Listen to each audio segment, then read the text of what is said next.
I know that I hit the And button. Oh, yep, I hit the button. All right. All right.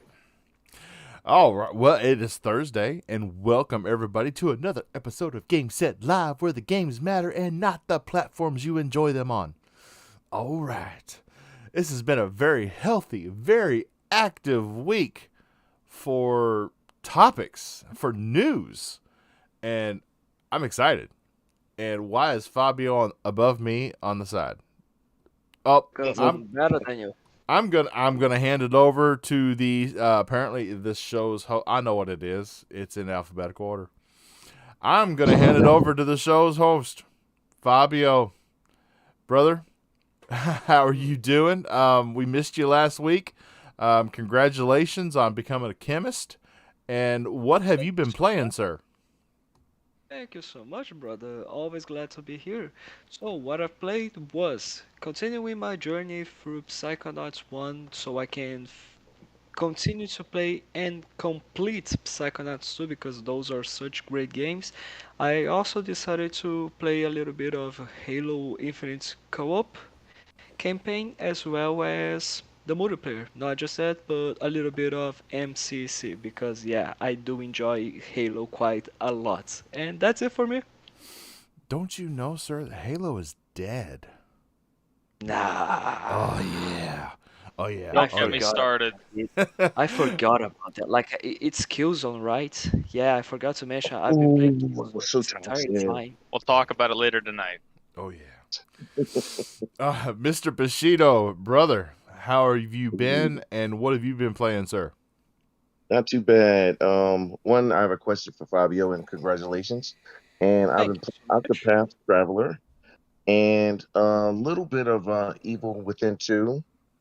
And I started to play just for time's sake until was it the Monster Hunter Rise drops. I was playing New Tales of the Borderlands. Actually, pretty good. Um, I wanted to ask Fabio, when you use alchemy, do you have to still make a circle on the ground, clap your hands, and then you can make your forms in, or how does that work? What? Sorry, can you No, repeat the Oh, question? I can't believe he went there. He went oh there. man, you're not gonna back me up. I fell asleep. You're on your own. Oh my god, Oh my goodness. Power Man. I was hoping he'd back me up. See, this is Oh, when, I see, was this is why muted. Oh, I Fabio was was always muted. my. See, I I ain't I used to this just yet. See, I this is just why Fabio was always my wing guy. I Oh could my drop a god. joke and he would I'm be sorry. right on top I'm of it. sorry. I just didn't pay attention. I'm so sorry about that. That No, was a man, the joke was very on quick. you, so that's why you wasn't paying attention. So it's okay. Don't worry about it. It was a Full Metal Point of a Alchemist joke. podcast, Fabio, was to listen. It's not on Fabio. Am I supposed to listen? Damn it. You should know. Anyway, No, you're supposed I'm to see just it. I'm just here on the contracts. That's it. Ugh. I All can right. still cancel your contract. Okay. Moving on to the next. Moving Bob's on to the drugs next as bit of always. order. Noof Nukem, brother, how have you been, and what have you been enjoying? Boom, boom, kaboom. I'm doing really good, my friend. What have I been doing? What have I been playing? Well, I've been playing some Ratchet and Clank Rift Apart. I've been playing a little bit of Fortnite here and there, and looking forward to probably jumping back into some more of my backlog, including the Witcher 3, which now obviously has the next gen update. So I'm curious to see how it looks and performs over in my Series X. So I'll be getting into that momentarily. That's about it in a nutshell. Like I said, backlog is large, and I got to get to it. So outside of that, just podcasting, shooting the shit, and just enjoying life, man. Yeah, you got to get to that backlog because 2023 is going to be a monster for gaming. Oh yeah. So what do you But say? Xbox has Or more a games. monster shithole, one of the two. Oh God. Oh, Power Man 4K, brother. How have you been, and what have you been playing other than Fortnite? Other I've been than I've been good, man. Actually, I thought our Fortnite was pretty good, man. We were going off the other day. We were doing pretty good. Had a couple of good games there. I've been playing a lot of multiplayer stuff. So I've been doing a lot of Apex. I've been doing a lot of Warzone. I've been doing a lot of Fortnite. What did I do? I'm finishing up some stuff in High on Life. I really love that game. Such a good game. So I'm just like kind of going through and grabbing some stuff and doing a few things in that, finishing up some bounties. But other than that, I'm pretty good. I'm just kind of saving all of my my gaming brain for Hogwarts Legacy that's coming out pretty soon. So I'm gonna be pretty deep into that whenever it happens. You know what you are if you know what you are if you support that game, right? I am a Harry Potter fan if I support that game, sir. Exactly. That's what I am. So who cares about what happened He's if you one play of the them game? Like, guys. Get him. Exactly. Get him. like I'm just so I just don't understand why are people complain like if you play this game you are this and then what? Yeah, that's ridiculous. If we got offended by every product in the world, we wouldn't consume anything. There's Exactly. always something unethical behind every product that you consume, and you could find fault with every company and every product that we take part in. So All if of you do if you do that, you'll just literally be stagnant and have no access to anything in the 21st century. So Ladies and gentlemen, at the end of the day, yeah, exactly. At the end of the day, you have to, you gotta do it. Okay. We got to get through these intros. Ultimus Gaming, brother, how have you been and what have you been playing? I have been good, my friend. Been playing some Modern Warfare 2. Also been playing Nice. Halo Infinite. I got back into the multiplayer. So Nice. fun. So having good times. Just gaming. All right. And so before we get into our first topic, everybody who is listening, who will listen, like, share, subscribe, help out a young channel, enjoying that grind on YouTube. It really does help. The likes do, the shares do for a small channel to get us out there to more people who may enjoy what we do. So the first thing we're going to talk about is Xbox Studios is laying off all of Microsoft, 10,000 people. And I'm guessing that this is this on top of the 7 that we know, or the 6 that we know that are leaving Bethesda alone. To me, it's kind of it's troublesome because this is supposed to be a year where Xbox is going to have a lot of releases, and I think we need all the manpower we can get. Power Man, what do you think? Oh man, I got so much to talk. Okay, so I'm gonna start off with this. First off, I think it always sucks when people get laid off. And I hope that those people are able to find jobs. Yes. I've seen a lot of developers and companies that are out on social media that are reaching out and saying, "Hey, if you were affected by this, get a job." I think that's really cool. That being said, okay, everybody remember that I just said that. Okay, I think that sometimes whenever you're working in the real world, sometimes people get laid off because the performance wasn't there, and I just specifically talk about the gaming sector, right? I'm not really sure about Microsoft as a whole because I don't really pay attention to Microsoft as a whole. I'm paying more attention to the gaming side of it or whatever. So I know that for instance, 343 I think lost 130 employees. So here's my thing: if those people were laid off with the intention of trying to better the game, the service, whatever, to look for people. I don't know their story. I don't know what happened. Maybe they needed a different person on the project or whatever. Then that's fine. And I always say fine in a very easy tense. If they were just laid off just to be laid off, just to make extra money, then that's not cool. My thing is like I would hate to see 10,000 people get laid off and then see nothing change in Xbox. You know what I'm saying? Like I would hate to see all those people, leave or whatever and then see no improvement, because why would those people lose their job? That's just my question. But I think it sucks. I think anybody that loses their job sucks. I mean, if I lost my job yesterday, I would be upset. Hopefully they come in and they rebound or whatever. So hopefully it benefits both sides, I guess, is what I'm trying to say. But Yeah. other than that, it's a hard thing to say because it's like, I don't ever wish anybody to not get a job, but I also have been in a position in the real world where I have had to lay off, fire people or whatever, and I've had to fire people that I thought were good people, cool people that whatever, but they weren't performing in the right way, or something had happened or what have you, and it's something that you do in the professional space, right? These things happen. This is not unique to Microsoft. Business. This is not unique to gaming. This is not unique to tech. These things happen all the time. People are laid You off all. cutthroat mofo. It's guys like you that I hated when I was young and irresponsible. Wait a second. Well, listen, man. You're telling me that you are responsible now. Yes, I'm very responsible. I have a family to take care of and a community to keep happy with Game Set Live, baby. Mhm. He I was, does. I would only say that from the young and unresponsible, the only thing that changed was that you're not young anymore. This is true. This is true. I feel young know. though. Gaming, I'm no spring chicken myself. So gaming makes me feel young. I'm the young one here. And for me, completing 26 years old next month, I already feel the pain in my back. You gotta sit up, Fabio. You gotta sit your back straight. Your back's gotta be straight. I can't. I'm a gamer. Isn't that what happens when your girlfriend's always on top?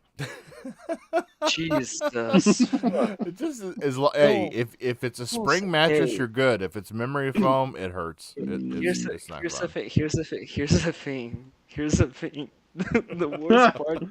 The worst part is that she's watching the show right now. Right. You son of a bitch. Oh, so You know what sounds she's like doing. she's not a Can you bottom please- dweller then. Can you please just don't destroy my relationship? I would really appreciate it. We know what she's know, doing. What she's doing is by she's the- like, you're by the doing two way- podcasts. I think two podcasts is too many podcasts. I'm going to watch this show, and then I'm going to watch XBL Party Podcast. And shout out to those guys over there, Slayer Exclusive, Redders, Ash, I'm a Ghostbuster. Shout out to you guys. I love you. But she's going to watch both shows, and she's going to go, you're doing two podcasts. That's just too much of your time. I'm going to make you give up one of them. So that's what she's doing right now. She is... No, she's planning to hatchet one of us, which means we Yeah, trying to really got to get pull it up together evidence. tonight. Well, I'm just telling you, once you do more than 3 in one day, it's called the podcast bukkake, okay? She's amazing. Don't say things like that. By the way, Lara, love you. That's it. So yeah, let's go. So getting back to the topic. Yeah, Mr. um, Bushido, what do you think the year after we have basically gotten out of the 2022 drought of gaming for Xbox, the year after they're cutting jobs in the sector. What are they? I mean, no more delays, please. I try to be reasonable and rational when it comes to things like this. I'm with most of you guys too about being laid off. Had it happen before, and don't like to see people laid off just because. But I just be making an assumption, and I always say I don't like making assumptions because I don't have enough information. Because the only thing I heard was that well, they weren't essential like that, so you don't have to worry about that with the games. Yeah, but that's not always the point, or just that point, and I have no idea. I don't know if contracts were almost up, or it was about performance. I really don't know, but I do know the optics don't look good. Of course, anything that happens with Xbox, ponies always jump on that, and then you see Guerrilla Games make a post saying, "Hey, if you guys need a job, come to Death Row," and they go, just to make it look bad on that end. I don't know what to say. I really don't know what to say about it, the situation, because I don't have enough information. But like I said, it just doesn't look good. And then you buy an ABK. Of course, the narrative that's painted is that they're gonna they're gonna lay off all these people, and then they're gonna go and get ABK. That doesn't make sense. You're gonna spend $70 billion on this other company, but you can't pay the guys you already have. So I can't add anything into that. I can't even defend it or make a negative comment about it. But I just hope that everything works out for everyone. At least in the industry, they are hiring, and that's one of the problems. I remember talking to one of the devs from Ubisoft that works for Arcane now. He was saying that the one thing is that there just aren't enough um, developers or skilled people to work in the industry. And so when things like this happen, it's not like they don't land on their feet. So that at least is a plus. But you still don't want to see anybody being laid off, though. Oh no, Yeah, and definitely not. I think that like Xbox needs to probably get used to this until they close this deal because Yeah. now this deal has so much traction and so many eyes on it. That like you said, I mean, almost $70 billion, $69 billion acquisition, and now beginning of the year, in the midst of all the fighting and the FTC and the EU and all this stuff, now they're laying off 10,000 employees. You know what I mean? And of course, everybody's mind immediately goes to, okay, well, you can't afford to pay these people, but you can buy an entire publisher for $70 billion. So the optics, I think, is just another thing that Xbox is going to have to get used to being under fire, at least until this deal closes, and maybe even after. I mean, I think this argument is not that valid because it's not a situation where they announce the layoffs and then after that they announce that we are interested in acquiring Activision Blizzard.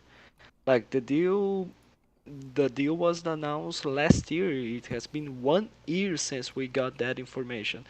And now we're dealing with this situation where 10,000 employees across the entirety of Microsoft are being fired. Yes, I'm not saying that this is the situation. And by the way, all prayers go to the people that lost their jobs. I really hope that you find new and much better opportunities in the new jobs and the new journey that you guys are going to go during this period. And it doesn't matter the place. It can be Nintendo, it can be PlayStation, it can be wherever you guys want. Just find a good job, what is best for you, and I really hope you guys manage to do it. But what I think it happened is because of the COVID-19 pandemic that happened.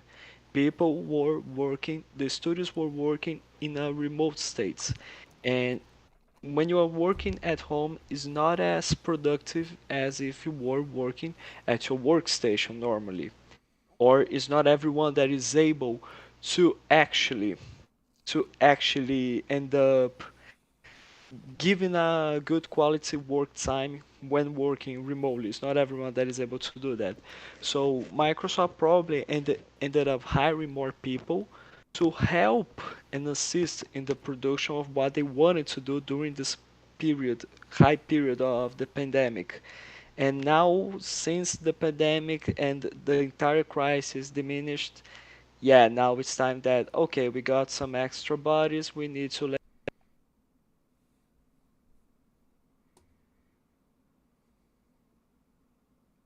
That there are things like that we don't know, like and because the people automatically assume they're just making room so they don't spend any more money, or they're just being cheap, or what have you.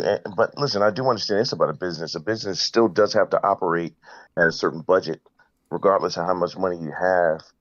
Listen, I know $11 trillion is all you need. You can run everything with that. But at the same time, CFOs and CEOs, they get paid to make sure that you keep me in the black. So I'm not justifying it, but I'm just giving you the mindset.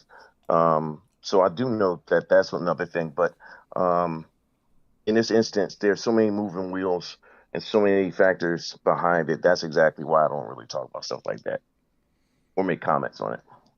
And it's always going to look bad because, like you said, layoffs are always intended, and listen, it's a sad thing to say, but layoffs are always intended to make the higher ups keep making money. Like Yep. that's what it's for, and it's always going to look bad, right? But the thing we have to remember is regardless of what, these Sony fanboys and stuff like that will jump all over this and try to, paint Microsoft as the bad guy. Listen, everybody's doing it, dude. Apple's doing it. Google's doing it. Google just shut down their entire cloud services because it just wasn't doing what they thought it would. You know what I mean? So everybody there's gone. You know what I mean? So why isn't that on everybody? These are things that happen, and it's not painting, Microsoft as any worse than any other company that exists in this world. You know what I mean? They're doing the same thing. They're doing the same thing everybody else is doing. The company's not called Xbox. That's why. Yeah, exactly. Yeah. So, anybody else have anything to say on this topic? Yeah. But what I said, did it make sense, or did I just say a bunch of bullshit? I was gonna get into that. So when it comes to COVID, if you look at the numbers that I've been looking at, they actually kept hiring throughout COVID. It's just now this year that they're cutting out 10,000 employees, and that could be most of the headlines are saying it, that since we are heading into a recession in the United States, that they need to cut people out to prepare for that, because that's coming. That's where the economy's going, and also make changes where they need to. But Microsoft still has over 200,000 employees. So to the people that lost their jobs, I pray for you, and I'm sorry, and I know you'll find on your feet, and there are other jobs, and there are people out there helping right now. But when you get into periods of bad economy like we are right now, things have to be made. Even Microsoft said, even as a big company, they still can't take bad economy, and spending is going down on products right now and stuff like that, like as a result of what's happening economically. So it's just what has to happen right now is just to prepare for that, but they still have a lot of employees. They're still one of the biggest employers. So and of course across tech, everybody is starting to have firings across the board. As they mentioned, Amazon 18,000, Meta just started firing, Google, as you mentioned, all the big tech is starting to fire people, and that is just and as I said again, I'm not saying that these people should lose their jobs. I'm saying that it's just I would say has to happen in the looking at how the economy is.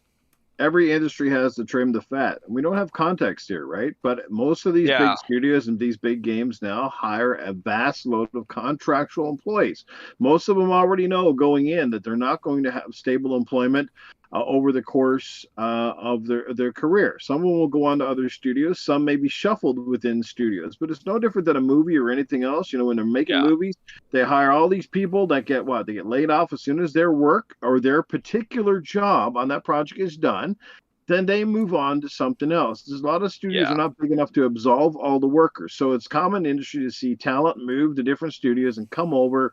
It's different if you're saying, well, you laid off 10,000 and they were all major people in major development roles, like, your producers and your graphic designers. But if you look at, I bet you if you look at the portfolios of a lot of these people that get laid off, they're probably, like you said, they're probably like testers, and they're probably people that, are more on the tech stuff that they essentially don't really need to pursue or further on their game. Like for example, even if you look at something like Halo, the bulk of the game is done. They don't have to keep around probably 20 or 30% of that workforce, because most of them, what are you going to do? You can't have people just sitting around. You got to cut the fat, and you don't, and we all know that in any industry, wages and salaries are the biggest part of your expenditures, and you're talking 300 and 400 people per studio, and you have to assume that every one of them is at least making minimum wage, if not a ton more. That's a lot of dough.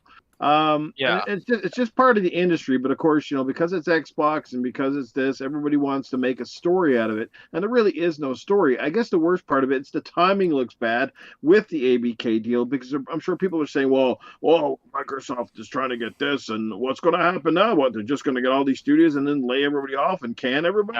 No, that's not going to happen. This is just part of the territory. That's not what's going to happen. This deal was started a year ago. It was a different economy. It's a different time. So, and you have to move with the trends, and as a company, you have to do what's best to keep afloat, and that's truth. And speaking on Halo on that, from what I was hearing, about 60 contractors were laid off in those supposed 130. So if that doesn't point out, that they're trimming the fat, as you said, then I don't know what would.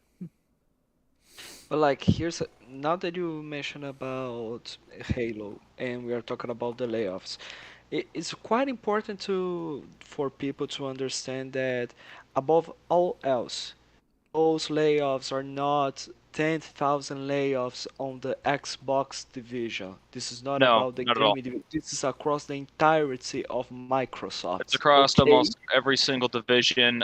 Exactly. There were hundreds lost at the Xbox across Bethesda and all that.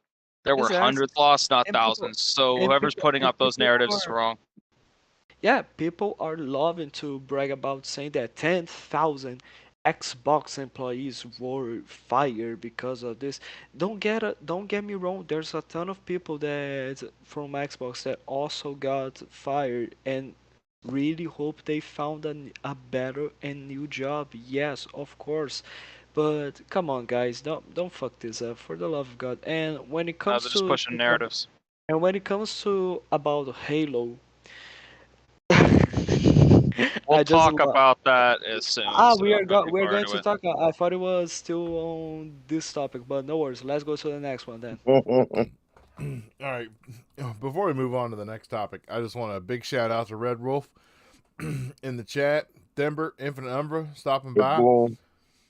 Yeah, he's just a Bushido imposter. And Laura Hinkle, Fabio. Do you happen to know this person? This is my girlfriend. Oh, your girlfriend was in the chat. Well, Love you, babe. you have a great dude. We love Fabio to the absolute maximum.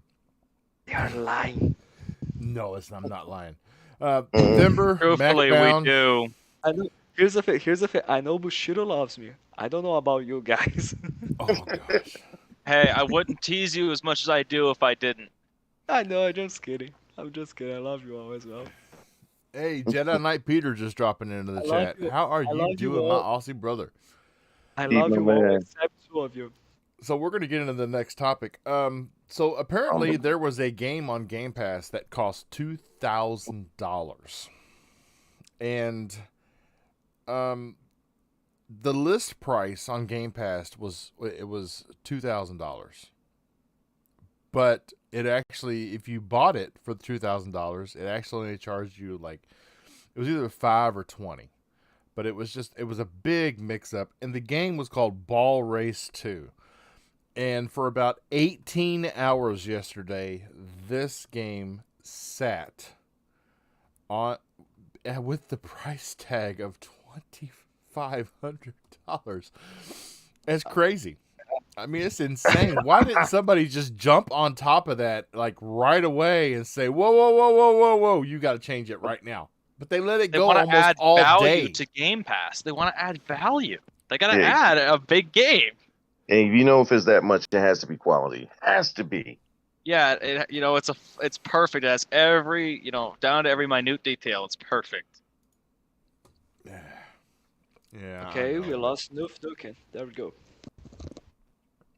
What? We lost Newcomb. No, he's back. There he is. All right, there he is. Noof couldn't stay away too long. We're talking about Big Money Games and Game Pass, a service he loves and would not get Oh, rid he of for loves the Game world. Pass. It's his favorite subscription service ever. Yes. Definitely. Yes. He'd get rid of Paramount Plus, HBO Yes. Max, Netflix. He'd get rid of them all before he got rid of Game Pass. He Well, loves Well, his HBO's Game getting Pass. rid of about 80 shows, so I might too. Impressive is that he would actually get rid of Xbox Game Pass so he can buy more Xbox Game Pass. Oh, He's gonna stop putting gas in his truck and just pay for Xbox Game Pass. Exactly. We were talking he's about how got- much you love Xbox Game Pass, Mr. Noof Nukem. oh yeah, fucking sign me up. He's going to sell the driving wheel of his car just so he can afford more. So, as a person that doesn't agree with the subscription services, what do you think about a game being left there almost all for a 24-hour period at $2,500?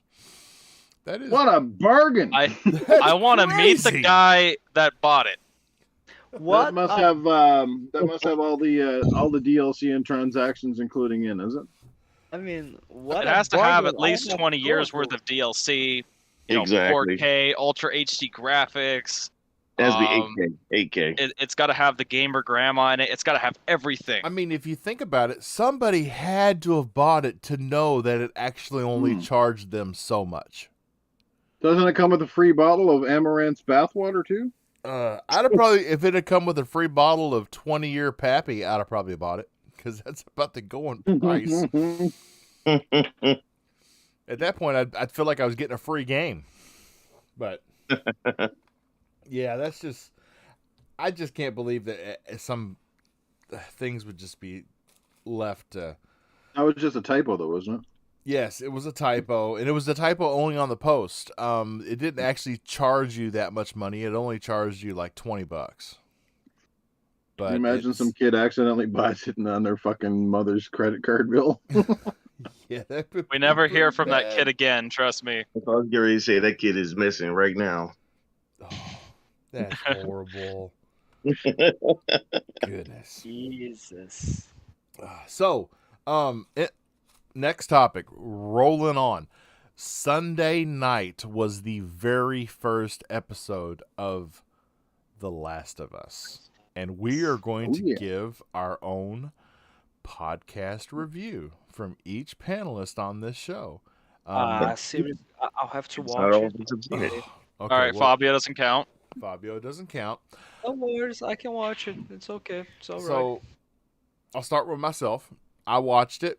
I've watched it twice. It was that good. The only downfall is that I was like, so you remember the first episode of Halo? How you had that big firefight in the beginning of it. Okay, so that it was a good firefight. It was action. It made me come back for a second episode.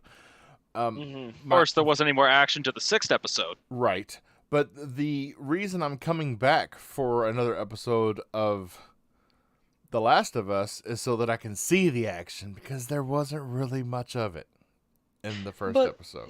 But here's the thing: isn't The Last of Us, when we are talking about the game, and we are talking about the TV series that tries to be as similar to the game as possible, isn't The Last of Us way more about the narrative than anything else?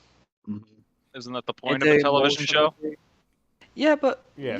no, not necessarily. Not necessarily. Sometimes you can have a movie that, like, you could say also that a movie, the most important is the narrative. But what about Tropical Thunder? There's no narrative in that movie. It's just stupid, fun action. But it was amazing. Exactly. So like, it's not necessarily Well, just you see, the narrative. I'd argue with that because Last of Us, people liked it. I mean, gameplay was one thing, but people were attached to the narrative, and that was one of the biggest, heights about it. So I wouldn't make that argument for this game. The biggest. No, but what I'm saying is, like, why did Bob miss the action if we are talking about a game that is beautifully done in terms of the narrative, and it is amazing when we are talking about the story from the first game. And for what I heard, the first episode is exactly the first scene that we see in the first game, where it's quite emotional already.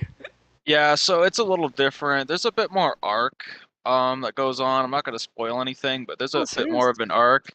And so it kind of goes deeply into, the character, a little one of the character you play as first. It goes deeply into her story. So a bit more detail. I thought, acting wise, it was great. But yeah, I'll go into that later. Nice. Okay, I need to change it a little bit. Instead of action, you didn't really get like in the first Halo episode, you got to see the Covenant right away. Okay. Okay, well, in the first You The already Last want of to Us, go you to haven't the really gotten to apocalypse. see what The apocalypse. what we experienced in the game. Ah. Yeah, first that's episode. true. They kind of gotta, especially for newbies, people that don't play the games, you kind of have to lead them into it. It's not like that's like everybody that's watching it, played the game. You gotta get them to, you gotta kind of start it out a little bit, kind of explain it, get people into it. I think that's one thing they're doing right is just kind of leading into it, not just like, okay, we're just going straight to it. Now, what are you talking about, Noof? What if The Last of Us had done an Expendables edition? I think It's probably be the Last of Us Dependables edition because after you got up close to a clicker, you're probably shitting yourself. So, yeah. I'm still. Well, if you look at the show though, like it ends off on the first episode, right where basically the actual game starts to pick up and get interesting. In that part after that is when that's when you first meet your first ever clicker in the original game. Like they're almost staying. It's pretty close to the script of the game. It's obviously going to miss some things, but I love the suspense. I like how they're doing it. Yeah, I like how they're doing it too. They kind of skip some narrative that happened in the game, because TV shows always different from a game. I like the way they did it. I like the way they changed it up. Because some things you weren't expecting. But I think the second episode's going to get deeper into some of that stuff. TV shows But have it's time limits, interesting. and time limits mean budgets. And budgets too. And one thing to talk about budget, I'll give them some credit. Those first 20 minutes, they used a lot of it. Yeah, Mhm. they do. Interesting. Until it gets to the point where I really enjoyed the very opening scene with the two scientists sitting on the stage with the talk show host. Yes. I was very I was We do thrilled a with that. spoiler That was very entertaining. We do spoiler Yeah. things. It also Yes, just kind of says that we were expecting it and people just weren't paying attention. Do they try to somehow explain Right, about then the virus still and the the- relationship with Right, the spore that actually turns Yeah. ants into zombies? Yeah, they literally talk exactly about that same thing. Because the Mr. virus Bush, are you like, worried in the about, game- spoilers, Mr. That's- Bush? Have you not like- seen it? That's scary No. as Yeah. hell, man. Yeah, When, like, and body some doesn't scientists affect went you. into it, so if you have anxiety about it, don't. It's We don't know if anybody else has it. it's not that realistic as you would think. So don't lose sleep over it. Trust me, it's just a TV show. Okay. The science Oh, to it is Oh, much yeah. more, is a lot different than that. So if We anyone need has to- anxiety, don't worry No, about it. I'm just imagining. We I'm need to just start to imagining we that need to like. drift away from the details here because we're getting into Yeah, spoiler we territory. I don't want to. Yeah, we need to step away It's from just, that. no, it's just because I love the fact that like when I first saw The Last of Us, the first game, and I heard of this spore that actually turns ants into zombies, I was like, holy fucking shit, this is genius. Like, Yeah, this is amazing yeah. for a plot. But again, just for spoilers, that's kind of that's as far as we should go on that point. Just because people haven't watched it yet. We have people on our panel that haven't watched it yet. We are talking about Even a if show, you've played the game, even if you played the game, there's still things there. we're So. talking about a show here that's on a paid subscription service that everybody may not have access to. And And that's also true. I know a lot of people in other countries, like people in the UK, they can't get Netflix. And that boggles me. I'm just, wow, that's crazy to me. But it's like that in a lot of other places in the world. I got friends in Canada that can't get Paramount Plus. How amazing would it be? How amazing would it be? Like The Last of Us Netflix TV series. You can watch it on Just get a Xbox Roku Game player and Pass. you can get all the shit on that thing. Yeah, you get a VPN, the right one, and you can watch anything anywhere. Yes, You that's can true. watch it on. You can watch it even on Game Pass. No, just kidding. You should watch it on Game Pass. Mhm. Yes, yes. Listen, Yeah, we're going back to 2013, guys. TV, TV, TV. Oh, TV, goodness. TV, TV. Yes, there we go. Here we are. Moving forward. Yeah, okay, yeah. So I give it a. It was an 8 out of 10 for me. Yeah. Nice, nice.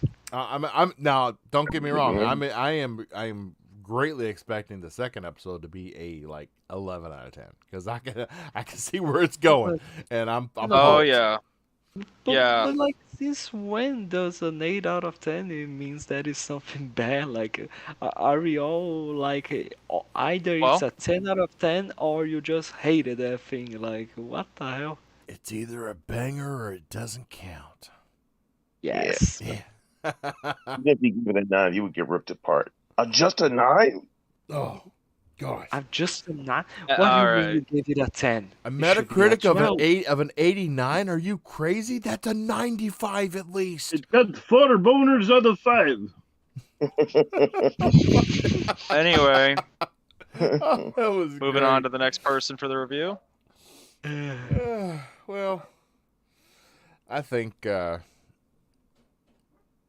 Bush, At least just you give haven't out our seen out it of yet? tens. No, I haven't seen it yet. Noof, you seen it? Yes, sir. Played the game. And 0 out of 10. 9 out of 10, baby. About time that somebody decided to pay homage to the actual source material. Like, made something with the fans in mind first and TV show goers second, right?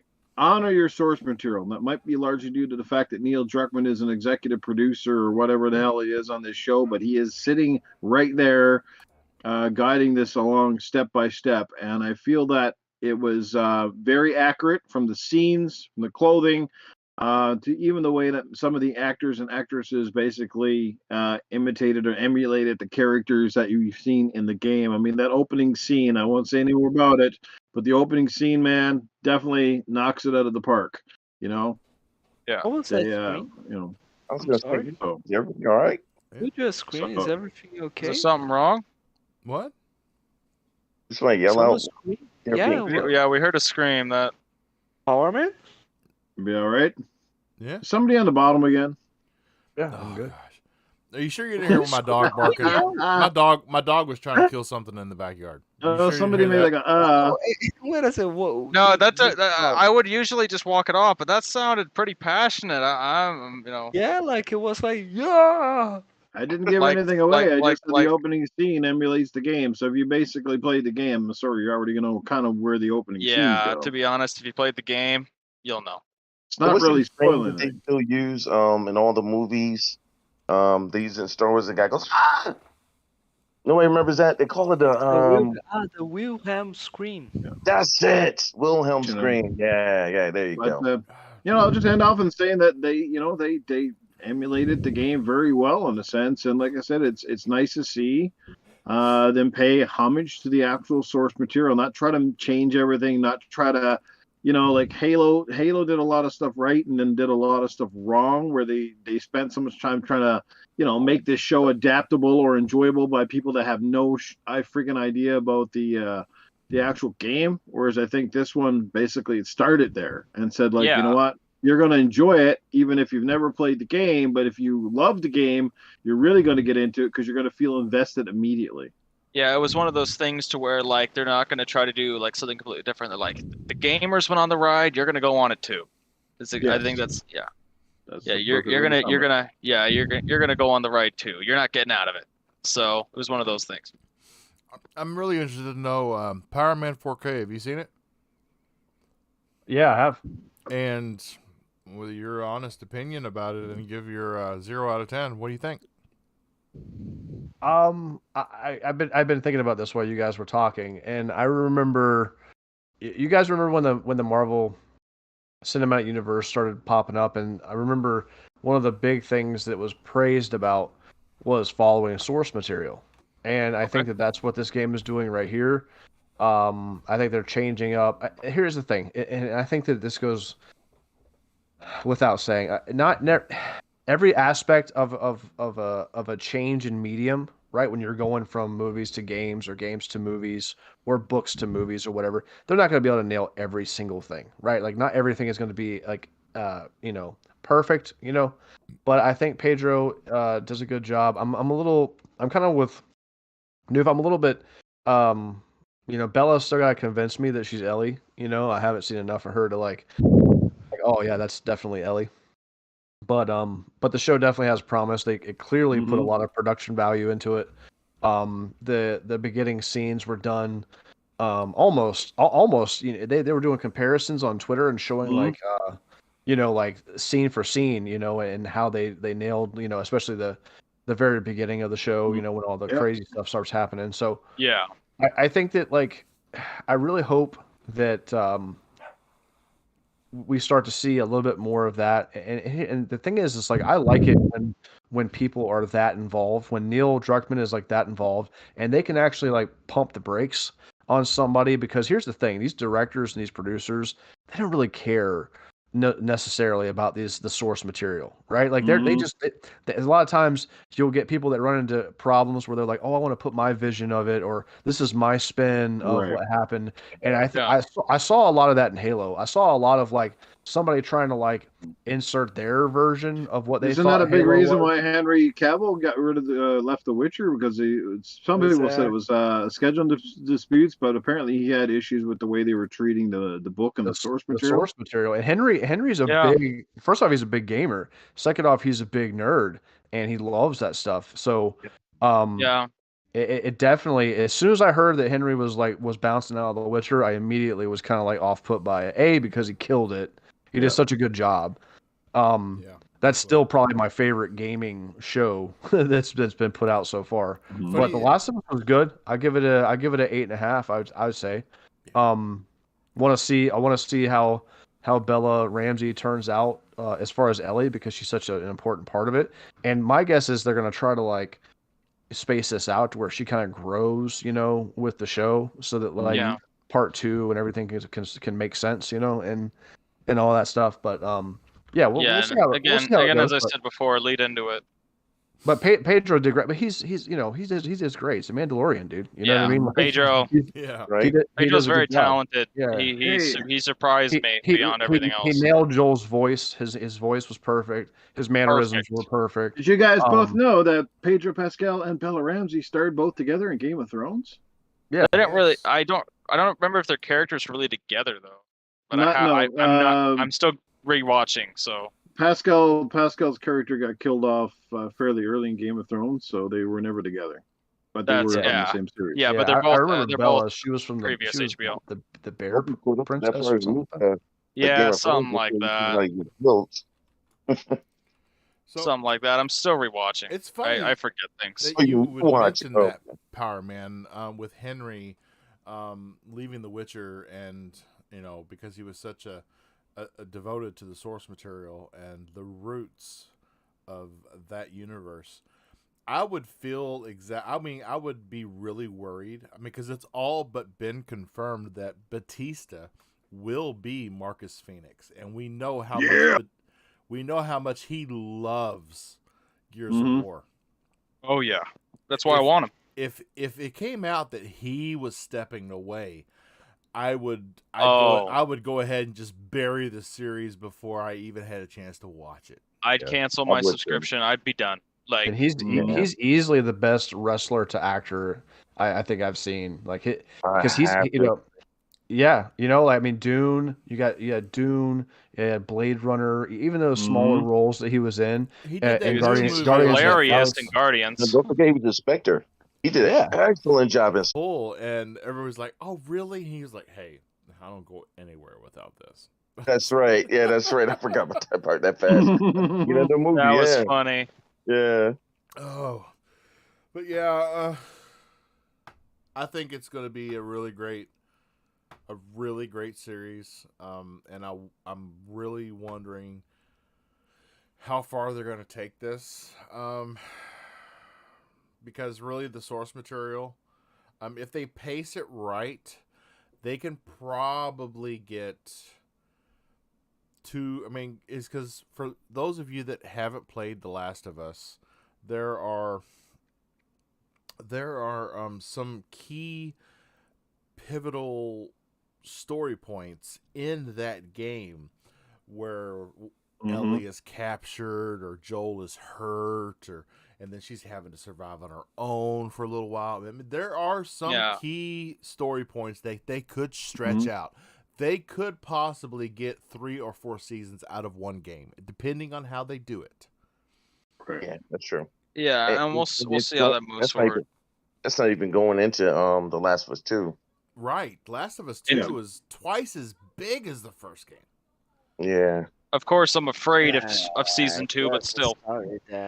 Just a story that doesn't. Don't be getting too attached to That's anybody. where it's gonna get interesting. Is what they do with the material.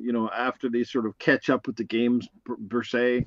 Are they going to treat it with respect, or are you going to have some guy walking in? It's kind of, like they kind of did with Game of Thrones, where again, their producers and their writers had to sort of dictate what George R. R. Martin would have wanted because he hadn't finished his books.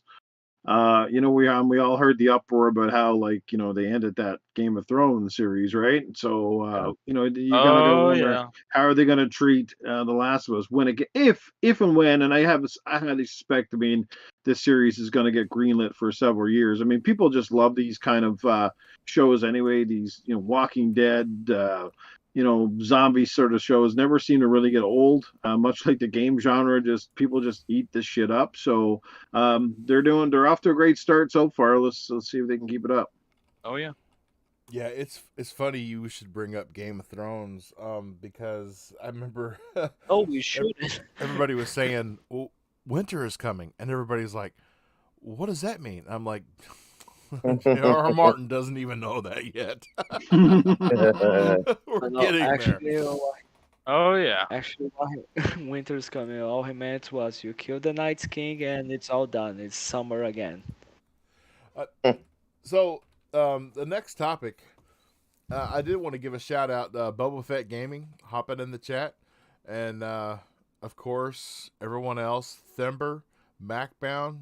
Keeping our chat rolling, keeping it active, very positive feedback, and we enjoy the interaction. The next topic, I'm going to hand over to Mr. Ultimus Gaming because he has got a huge download on Halo for you, Fabio.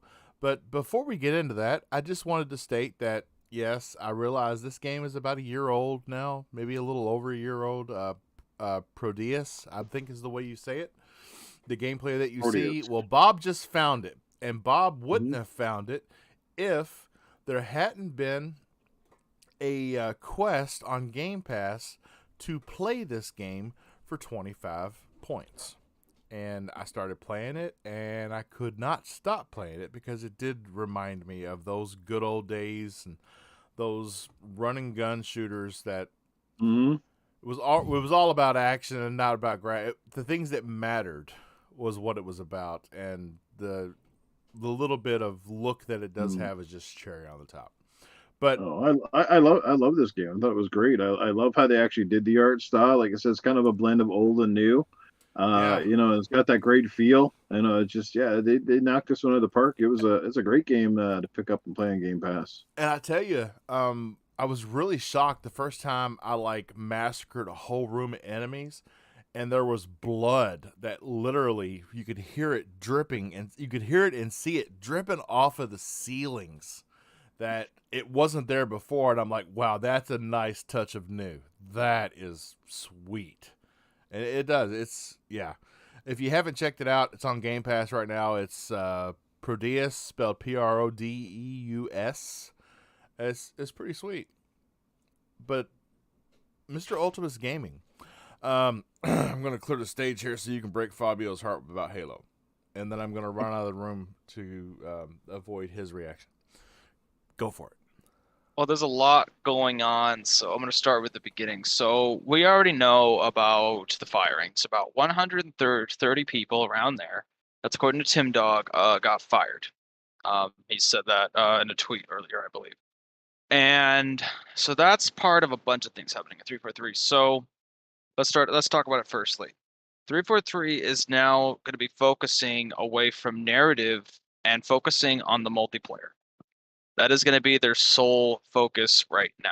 They're not going to be doing any, that endless DLC or any of that. Apparently that is just not happening. At least not at this moment. Basically, narrative across, like, not even in just Infinite, but as Halo as a whole is just being, I would say, sidelined. They want to get the multiplayer and that monetization area, they need that to be the priority. They want the studio to have the multiplayer just be a much bigger thing than it currently is, much more satisfying, more content. And they're working with their partners, Skybox. They're working on just Skybox Labs, Spirasoft, and of course, we all know Certain Affinity, making content, maps. Skybox, of course, working on Forge.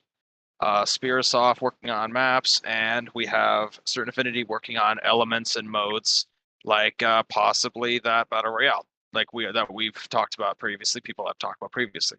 That's one part of it. Another thing is a complete change in how 343 is running their studio in general. So the changes they made, like the firings, are actually leading to 343 will actually stop making Halo games. They will actually be stopping. They're gonna work with their external studios on other projects and other games. And it's not just gonna be one or two studios. It's gonna be multiple. And it's gonna be more quantity, and it's gonna be more ideas and new and diverse, different genres. We might see a third person Halo. We might see stuff like that. Things people have wanted for years. Of course, that's gonna be. Go ahead. I understand though that 343 will be in full control of judging whether or not this is Halo worthy from these other sources. So what 343 is going to do basically is it's going to be a partnership. They're going to work together with them, and they're going to talk about the ideas. But one thing 343 is going to do is two things. They're going to provide the studios with tools like the Slipspace engine, and 343 is going to remain solely in charge of that. They still have their engineering team. Almost no cuts happen there, and they're going to continue improving, working on it, making it easier, stuff like that. So and they're going to provide tools. It's basically fixed. It's mostly fixed now. It's not as bad at all as it was when it was having problems, but that was a long time ago. So they're going to continue improving it, making it better, easier for devs, and they're going to provide it to them for that. And they're going to keep the engine going. They invested a lot of time and money in that engine, and they're going to keep working on it and making sure that it's working. That is one part of it. Another thing is, as I said, 343 is with the multiplayer is just going to try to keep Halo Infinite's future and work on it and keep it going. As campaign, as I said, we're just not seeing prioritization in it. We may not see that campaign DLC we thought we would. I can't really confirm anything on that part because there wasn't too much on that. All I know is that right now multiplayer is priority when it comes to Infinite. That's all I know on that part. So on that part, but the biggest thing at this result is the loss, especially with the firings, the loss of internal development capabilities at 343. That's no longer going to happen. Again, it's going to be focused on engine, it's going to be focused on working on narrative to make sure parity and continuity is right. And 343 usually has story right, not counting Halo 5. I was really upset when I seen that Joseph Statham was leaving. I was like, oh. And I'll get into that part. Oh, he was the saving grace, man. And I'll talk about that in just a moment because I was getting to that, so don't worry about it. But I agree. Hey, as Joseph Statham was like a big thing that we all looked up to. So before they decided let's prioritize campaign, 343 before Bonnie Ross got fired, or I'm sorry, Bonnie Ross left the studio. They actually wrote up a small team, wrote up an idea to continue the Halo campaign DLC, like what we thought we were getting. They were going to do little DLC, and then it's going to lead to a big expansion. And then after she left the studio, they got together and created another narrative idea. I don't have too much information on that. And in the end, they decided to take the latter and focus on multiplayer. So there are ideas there. And the first idea I was talking about, that was approved by Staten. Like he was fully in on that. He was like, he liked that. That was fine. But they're just not going to do anything. Multiplayer is going to be the priority, as it is. The one thing to focus on all this is the future. With 343 working with more external studios, not only will we probably see more creativity, diverse experiences, we're going to see more Halo games. More studios, more projects, more ideas. And 343 again, we'll be working in partnership, they'll be working together, and they'll try to keep things running. And I think that's what a lot of people have wanted for 343, because I feel like 343 narrative-wise can do it. I feel like on the game side, they can't. I'm just going to be perfectly honest. That's my opinion. That's not anything anyone was saying. Going into that. And then, with the people that got fired, again, that's tragic, but it's just what happened. And 343 is just moving in this new direction. And so everyone points and thinks that Joseph Staten was the big savior. Like he was the everything, so the big thing holding 343 together. Actually, the new head of 343 was actually the unsung hero, apparently. Pierre Hintz. Hintz, I don't know how to say it, but he's the savior of Halo MCC. And we all know how Halo MCC has been lately. It's actually been great. I have enjoyed it. It's a lot better than it was, just to be perfectly honest. And so he'll be leading the studio that way. And then for content on Halo Infinite, the multiplayer, that's mostly going to be the third party, as I mentioned, Slipspace, Certain Affinity, and Spearsoft. That's going to be their big focus. And with this new idea and all that, I think that Pierre has the experience and has shown that he knows what he's doing. He hasn't shown anything on Halo Infinite, but on Halo MCC, he's shown that he's more than capable. So, I mean, that's the big part that's going on. There was a lot of things to read. I've had to cover it a lot, but that's essentially what's happening. So, let's get the questions through. Yeah, Fabio, I'm gonna start with you, man, because I think you And then, you love Halo start more this. than anybody else on this panel, I believe. Well, you talk like you do. Before we start this, I do want to give credit that a lot of my information came from Bathrobe Spartan podcast. They got a lot of the information, and then I confirmed it with some people, and yeah, that's they gave me a lot of the information. Kudos to them. Are you going to take that level of disrespect?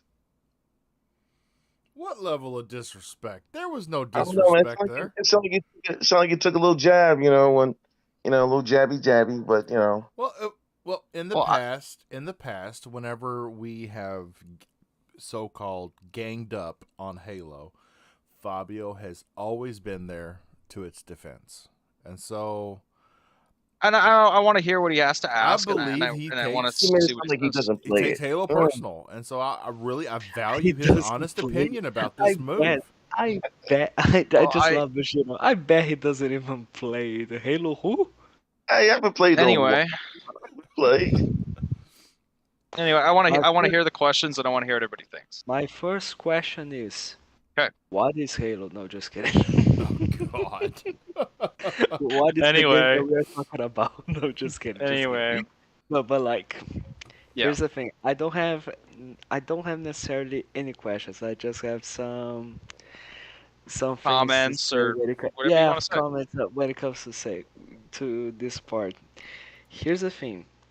People are saying, Jesus fucking Christ, like from yesterday to today, people were saying, like, oh my God, this is so terrible. Microsoft is destroying 343 is being shut down. This just reminded me. I did miss a step there. I did miss some information. I did miss some. Go on. You just reminded me. So my apologies. One thing I didn't think about until he brought that up is from what I was hearing and what we talked about, there was some speculation on this, that when Bonnie Ross left, Microsoft did kind of a look over, and it would make sense. The head of the studio's gone. I mean, why wouldn't you? And there was just a lot of disarray, like a lot of it.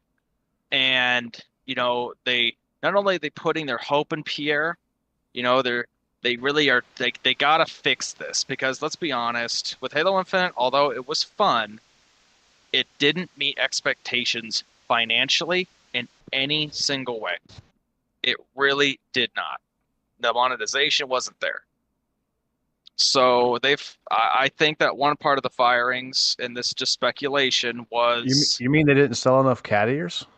I'm surprised. one thing about speculation. This is just my little, my 2 cents on this, was that the people they fired weren't random. It was an intentional thing that happened to, as Newcomb said, cut out the fat and cut out those that were, I'm going to say, just as an example, wasting resources, and after the hiring freeze is over, bring in new talent, bring in some, new devs that are fans of Halo, or other people. Cut out some of these guys that you could say didn't want to be there, or were just there, but they weren't giving their all. Anyway, continue. Okay, so like, here's the thing. I've been reading so much shit from people from yesterday to now to today, that like, Jesus fucking Christ, because people are saying, "Oh my God, Microsoft is shutting down 343, and No. this is so horrible, and all this stuff, and la di da, and how could you do this? Why are you firing people from 343?" And then I think to myself, wait a You think? minute. Well, no, wait a Yeah. minute, you motherfuckers. Weren't you the same people that love it. over and over and over were saying, Fire fire 343. 343? Exactly. Are you now fuckers sad Yes. because you got what you wanted? We Are you kind of telling did in that way.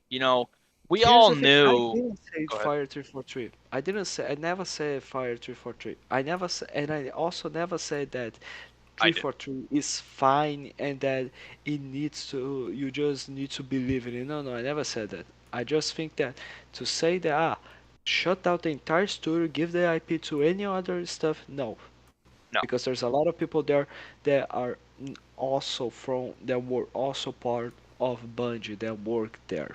One thing I will But say then- is that Microsoft actually did experiment with the idea of taking the IP and giving it to someone else. They did think about it.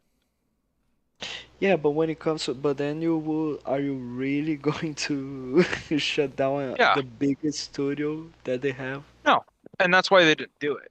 They're going with this other idea that makes more sense. Exactly. 343 can help lead the way, but But when it here's comes the to thing. development, they're going to give it to these partner studios and work with ideas and do this new stuff. It's not just going to be a lackluster every 6 years Halo game that people complain about.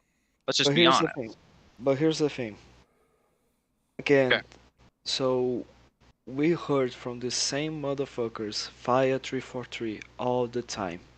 And I've been listing the bullshit act of Halo is that since Halo Reach, when we had the blooming thing going on the multiplayer. And then we had Halo 4, the same thing. We had Halo 5, the same Same thing. thing. We had Halo Infinite, the same Exactly, thing. exactly. We Yeah, heard and all people saying that Microsoft hates Halo. I'm seeing a Halo is pattern going to here. receive Halo is going to yeah, receive the Banjo-Kazooie treatment. Is going to be forever forgotten. No one plays Halo anymore.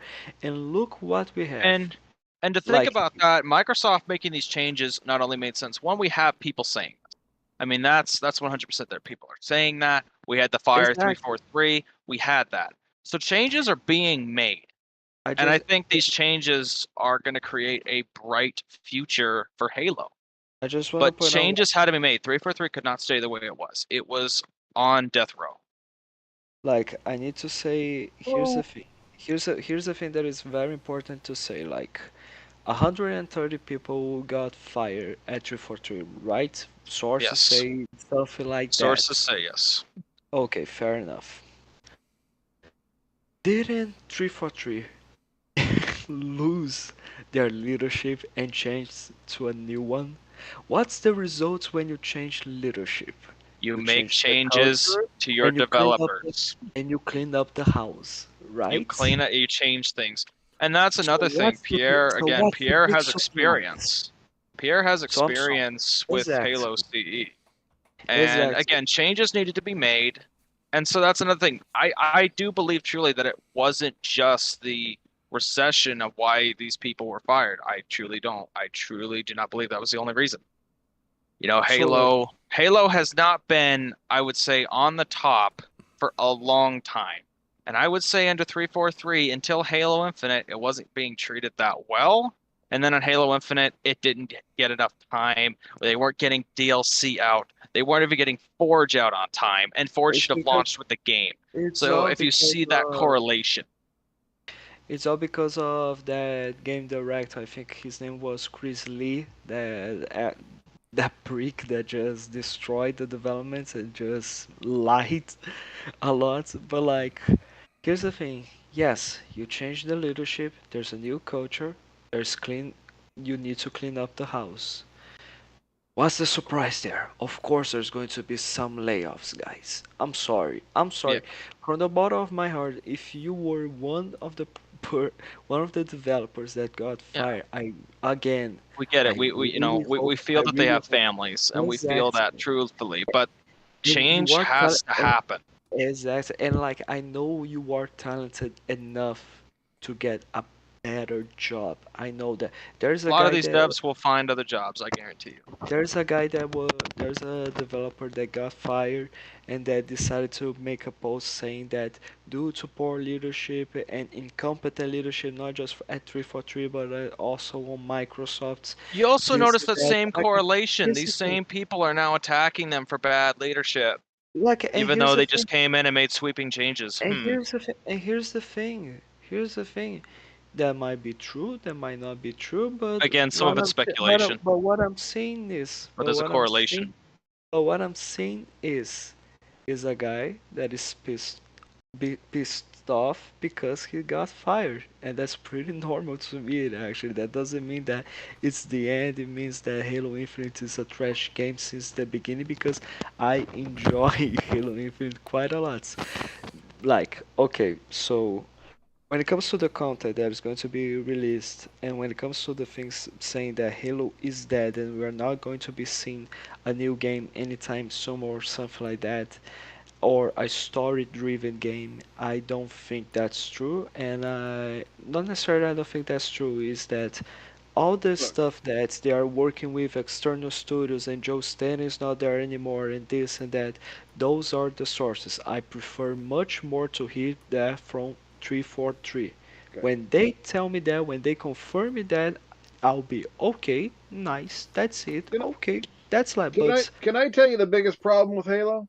The go biggest on. problem with Halo is the fact that every time a Halo game comes out, it tries to reinvent the fucking wheel. Okay?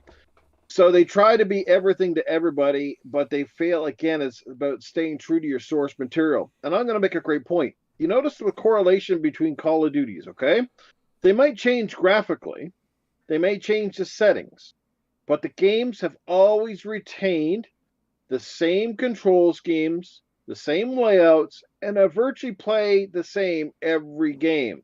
Halo, from Halo 1 to Halo Infinite, all feel dramatically different. From Halo 2 to 3 to 4 to 5 to Infinite. The multiplayer change, which divided your audience. You had people that like Halo 3, I like Halo 2, I like Halo 4. That in itself was your problem. They kept trying to rework what already worked. I mean, Halo. A lot of people consider Halo 3 to be the pinnacle, one of the best Halos. And you might disagree or whatever. Oh That's no, it that's was. fine. Definitely was. It But was the this pinnacle. is their problem.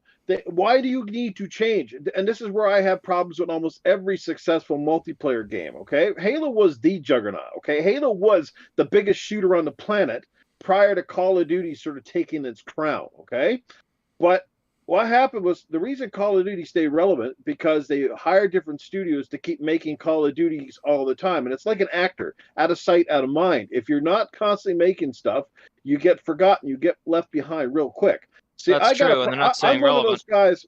I'm one of those guys who has a big problem with colored weapons and cat ears and fucking shit like that because you're not honoring your source material. What you're trying to do is cater to the bullshit fucking free to play audience who can kiss my fucking ass because all you're trying to do is get out of kiddies. They didn't make Halo great. We did. We're the generation who made the fucking Halo franchise what it is today. These kids still think Master Chief is a fucking green dude from Fortnite, okay? That's the problem. And when you start catering to that audience, you fuck over the real people that fucking bring in your money. And this is where I have a massive problem with the game industry as a whole. Piss off trying to screw with fucking great franchises. Stay true to your source material and stick with it, okay? But instead, they got to change this and change that and add shit to make money long term. You know what? If you make a great fucking game, aka like Gods of Wars and shit, it's going to make you tons of fucking money, okay? You got to make a great game first and worry about the rest later. It will fall into place. Anybody remember when DLC wasn't mandatory, when you didn't have a battle pass planned before the game was even in a store? Okay, that's when games were great because back then they made games for gamers. Now they make it like the guy in the boardroom decides how the game is going to go. Well, before we get the great story out, okay, we got to make sure that we've got 40 levels of multiplayer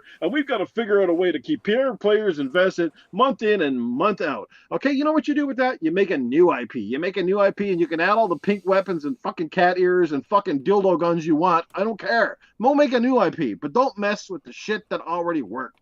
That's my rant and a story. Oh my God! Somebody please clip that rant. Now that we've listened to his TED Talk, moving forward on that.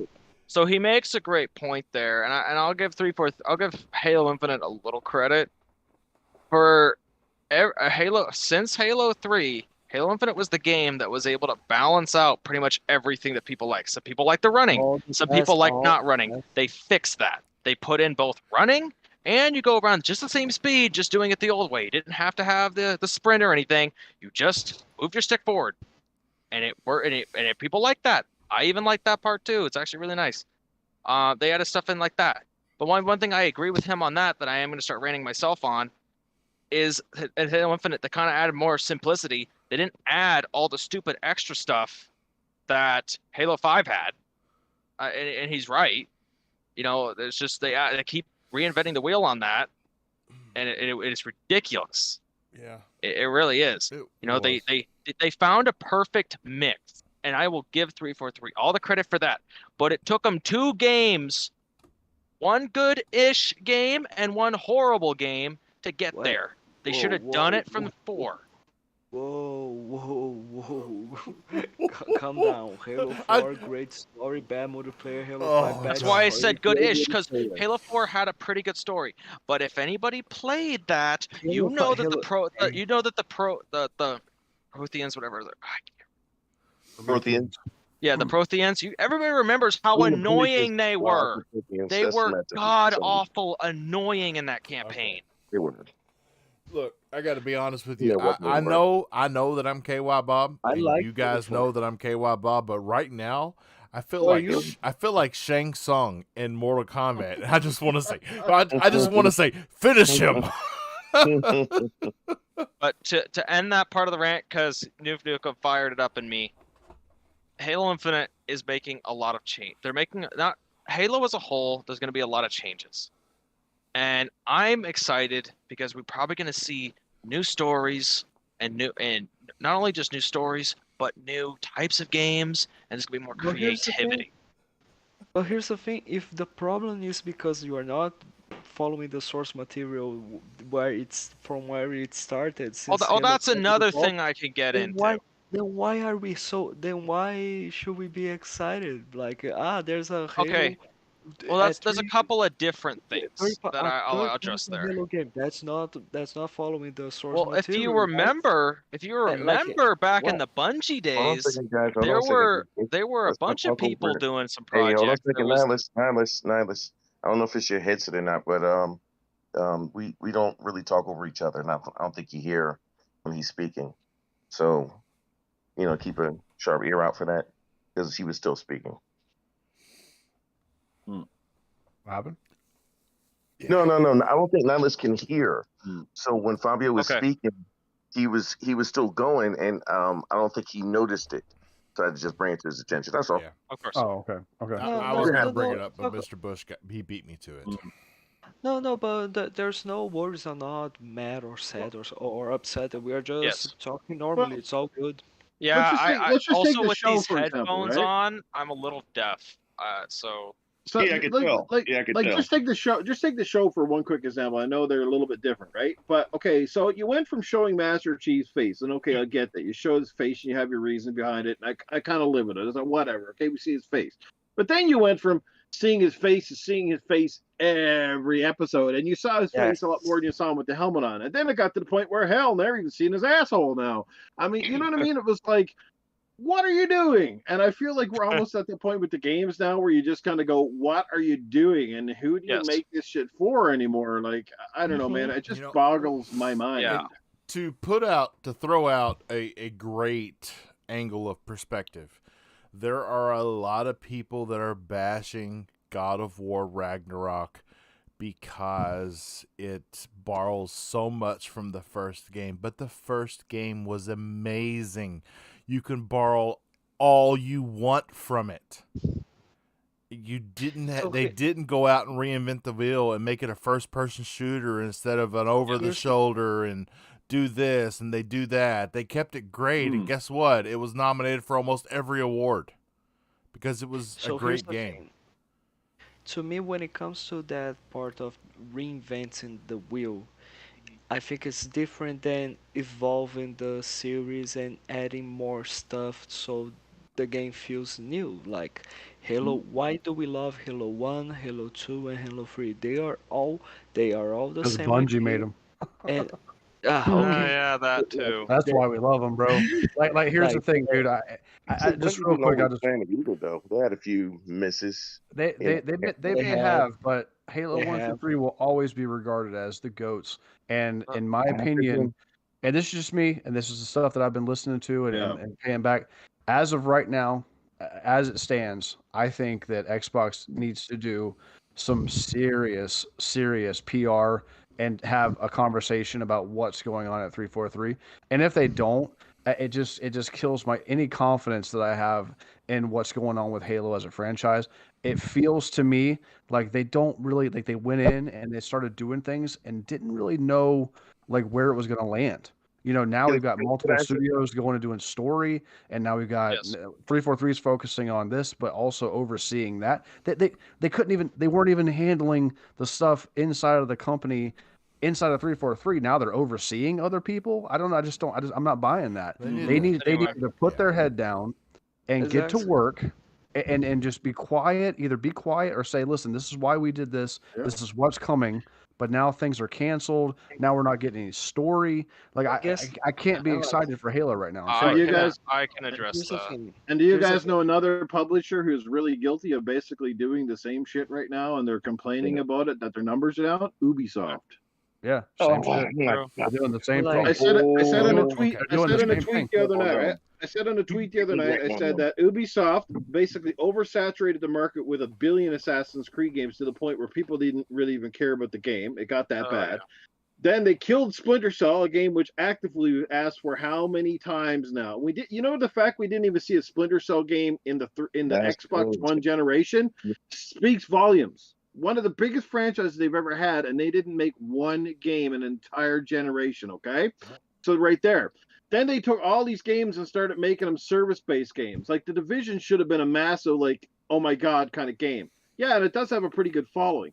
But there you go. Like, they just, instead of making like a new game or whatever, like they almost killed Ghost Recon. It's a shell of itself. It's nothing like the games that I remember on the 360. It feels and looks completely different. Like, to me, Ubisoft is one, like, you guys are killing yourself because instead of just making, again, great games, you're trying to make all these games for audiences that these games weren't made for to begin with. So I'm going to just add, the other part of it is okay. I'm going to stand up. So I agree with Assassin's Creed, what he said about Assassin's Creed. I agree with Rainbow Six Siege and Breakpoint and these games and not having a Splinter Cell. But where I will stand up for Ubisoft is that ever since they acquired the IP, they have made a kick-ass Far Cry game every time out. Every I don't time like out. the And I'm a mechanics of huge Far anything. Cry fan. Really, I can't stand it. Like, here's Really? what Oh, Yeah, I just don't like the game's mechanics. It just feels too loose, too wonky. Especially the driving. The driving is awful to me.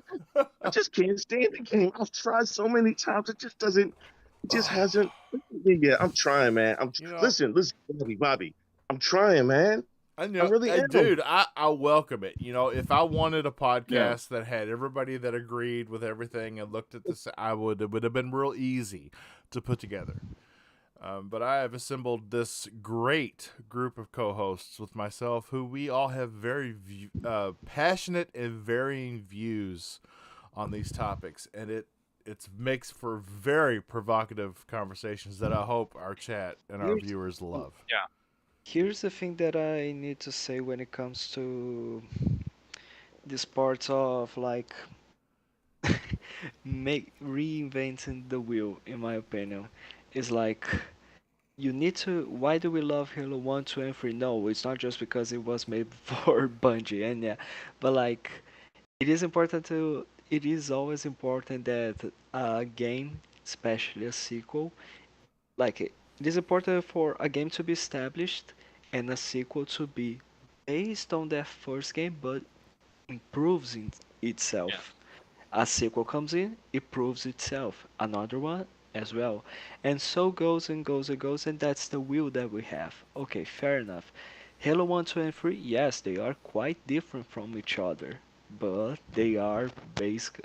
But they why are they different from each other? Because they are improvements on each other as well. Halo 4, 5, and Infinite. I yes, you might disagree. Disagree is all good, no worries. But I think Halo 4, 5, and 6 are improvements in each other. I think Halo 5 is an improvement in Halo 4 when it comes to the multiplayer. When in Halo Infinite, I think it is a much better improvement over Halo 4 and Halo 5 to when it comes to the campaign as well as the multiplayer. But why do I think that this is not a problem, like Nuff Nukem has been saying? I think the main problem when it comes to that is like, okay, our game got released without the content that everybody was accustomed to. Yes, that is correct. So, why the fuck instead of just releasing the content that people have been wanting? Because after all, what keeps Halo alive are the players that grew up with that shit. So instead of releasing cat's ears or already announcing a fucking battle royale mode, why don't you give us what we wanted since the beginning? Forge, co-op, split screen, infection, like to me that's the thing. That's the thing. Like it's always important that a sequel needs to be different from the base game because otherwise we are not able to complain about Overwatch 2, right? What are the Yeah, difference in Overwatch 2 I can from tell you why. I mean, it's the same reason. Is because at 343 at one point or another, Bonnie Ross was probably sat down and told that there's a lot riding on Halo Infinite, and this game needs to make money, right? So Yes. instead of focusing in on all the core things that we as Halo players have gotten used to over the years of having split screen and having campaign co-op and having Forge and having theater and having all these other things, right? Firefight. Instead, they said, "Well, none of that makes us money. It makes the gamers happy, but it doesn't make us money. So what we need to do is we need to find new ways to monetize this game because it was going into Game Pass. It's going to be free to play, so they had to figure out how to monetize it. The problem with it is it's got nothing to do with anything else other than cadence. The difference is the cadence. When you look at Fortnite, Apex, even Warzone, right? The cadence of content that comes out. Look at how many times that new skins and new things pop into Fortnite on a weekly basis, right? They have a Yeah. 24-hour timer, and every 24 hours you could be getting a new thing that's popping off, right? So if you can't keep up with that level of cadence, you don't need to jump into the ring with free-to-play markets if you can't handle sticking with the free-to-play markets, because now Halo Infinite is looked at as a failed free-to-play game instead of a great game that it should have been. Right now, it's just looked at as a failed free-to-play game. Right? No, There's more not people. not There's just more that people issue. playing. There's more people playing the Division 2 on Steam right now than there are than playing Halo. That's crazy. Steam's not an That accurate shouldn't be like that. market. Not Xbox, just there's more It, players on it is. Xbox than there is It Steam. is an accurate market, dude. Like it's not. Halo isn't even in the Yeah. conversation in multiplayer. It's not They even in the refused to take conversation. it crossplay too. That was a killer right You there know? when all the fans said get rid of it. it continues to be Yeah. one of the most popular games on Xbox. I'm gonna admit It, one it thing. should be, and I agree on that. There's one thing I think that Halo was missing is that it used to feel cinematic. It made you feel like when it came to campaign that you were playing a movie, and especially from Halo 1 to 2. 2's campaign was fantastic. That set piece where you gotta get the bomb off the ship, and you're like, "Where are you going?" You're like, "I'm giving them that bomb back." Like that was what the whole Halo was to me, and it kind of to me lost its way. I don't know if it was because of cost or what, It but I was the think first. It was the Well, first time we were seeing things like that. I want to Yeah. ask you gentlemen one It thing, was if I didn't interrupt. another time. One thing some people have talked about, and I feel the same about this. Did you feel like you were more connected with Chief when he wouldn't talk when you played as him, or when he would talk when you played as him? Both. yeah, it didn't bother So- me either or. I guess. Okay. So I'm Yeah. gonna. I believed conversation like cinematically, I think Halo Infinite was pretty damn good. What Oh yeah. Yes. cinematically, what we had Yes. just experienced with Halo It 5, was Halo Infinite was pretty damn good. I mean, from like Master it- Chief going, the one guy said the objectives changed, and Master Chief then said he's like, it always does, and then no, not just that. it was Not just great. not just that. Love Not that just that, system. but like not just that, but Good moment. when he's flying in space, going to the Cabrakan, the first ship of the first level, and the pilot says you have one bullet against an entire army. What do you expect it to do? And then Master Chief just It's said, enough. "I told you, it's enough." Yeah, it was Isn't that great. cinematic? That was a great moment. Like for fuck's sake, that's Master Chief. Yeah. Yeah, that was one thing they did get that part right. Okay, And like here's the thing. I loved the Halo Infinite campaign. I think it's amazing. I'm not saying that it's better than Halo 1 or 2 or 3 or 7. No, I'm not saying that. But I thought it was amazing and it was quite true to the source material that we had. And again, it changed, it improved on itself. It changed a lot because now we have the grappling hook. It is an open world. You can explore as much as you like. Sure, you don't have cities. It's not Skyrim after all, but like you can explore Yeah. an entire ring. You can do whatever. When it comes to the mechanics of the game of Halo Infinite, you can do whatever the hell you want in that game, in that campaign, to be honest. And now with co-op, doesn't matter if it is only online co-op, you can go back to the glory days of the Halo 1, 2, and 3. Like you just jump on a Warhog with your Dude, buddies. yeah, I did it. And It was it's great. a completely different game. Like you feel like you are playing the Silent Cartographer Dude, level of Combat Evolved again.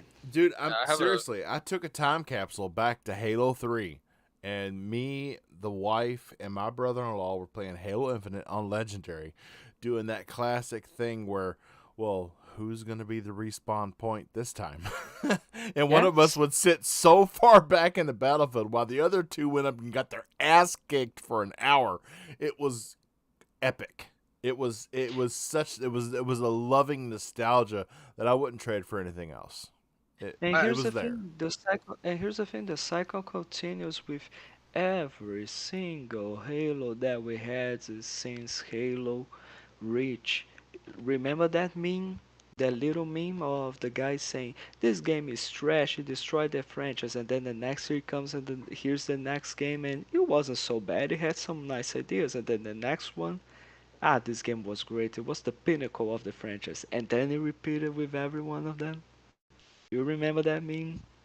Like, this is what happening. Halo has always been like that since Halo really. Yeah, that's true. People are never satisfied if I didn't interrupt. Exactly, exactly. And the thing is, okay, 343 might not be working right now and might not be working for quite some time on narrative content. But when it comes to what we got here, the campaign that we have, the options that we had in that campaign, and the co-op, I think we are just fine, to be honest, because people love to play Halo Combat Evolved even though it wasn't receiving any DLC, it wasn't receiving any expansion, because people just love to play over and over and over and over again with their friends. And every time you play with your friends, it's a different experience every session. No one plays the same. No one plays exactly the same. Well, yeah, So it's like, great here's the times. thing. Here's the thing. Is Halo dead? Never. It's never going to die. I'm sorry.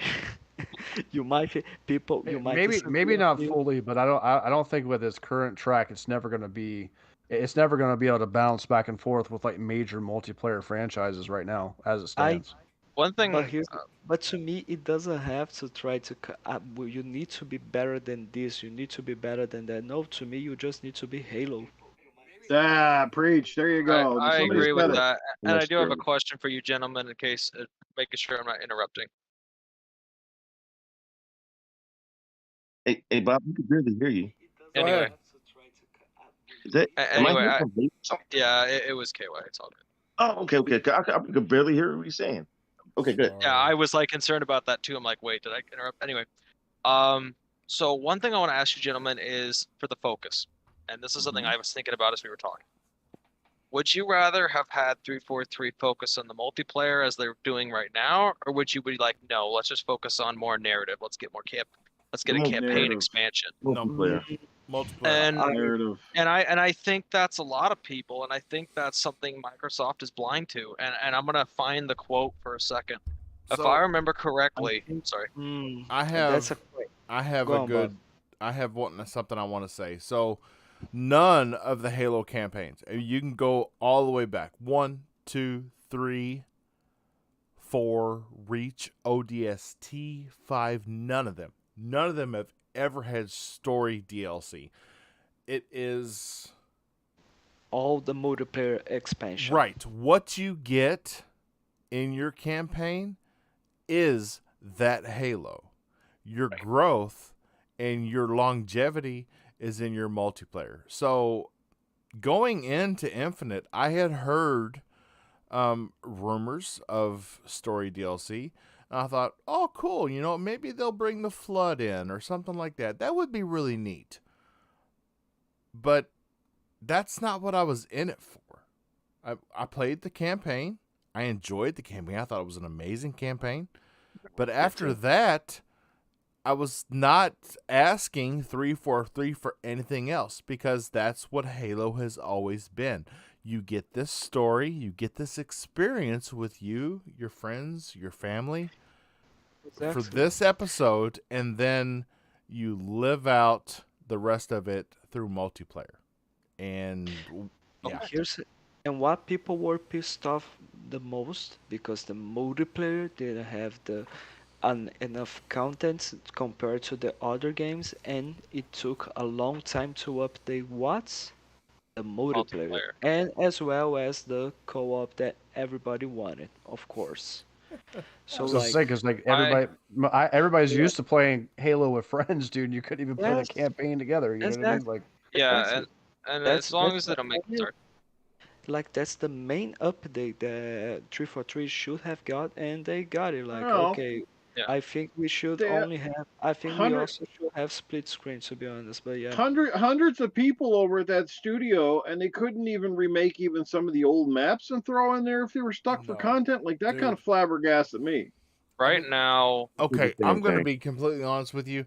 If they were to like remaster and put out Blood Gulch, you would instantly have hundreds of thousands of fans just flood back to only play that map in multiplayer. Chances are, Fuck it, who chances cares? As long as you got players playing. chances Okay, chances multiplayer they're content. going to be doing that. I mean, we're talking about the Multiplayer map that not only did They've been- multiplayer make been- famous, but Red versus Blue made famous. Blood Gulch They really was do. the map. They released the pits, right? They might as How well many times has Call of Duty where you done shipment, and what's that other one with Oh, the God, fucking with the bus? I with the lost bus in count, the dude. middle, I lost count. right? Yes.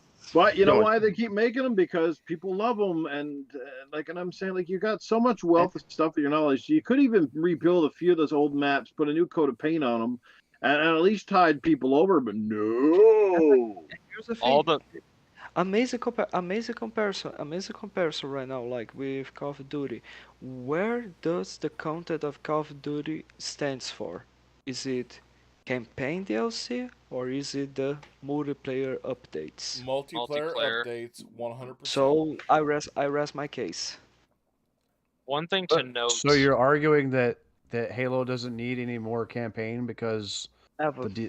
ever? No, I'm not. No, I'm not. Not in this saying game. that. I'm not saying that. What? I'm not saying No, that. I'm bro. saying- I I'm can't not get behind okay. I'm not against. I'm not Halo- against multiplayer DLC. I'm not against campaign DLC. But Exactly, but that's it's not what not it the needs make or to break Like- part of the decision. It's not Halo what it Infinite's campaign was okay, bro, but it was not good enough to justify not having another campaign DLC, bro. What? Like, there's no way. I'm sorry.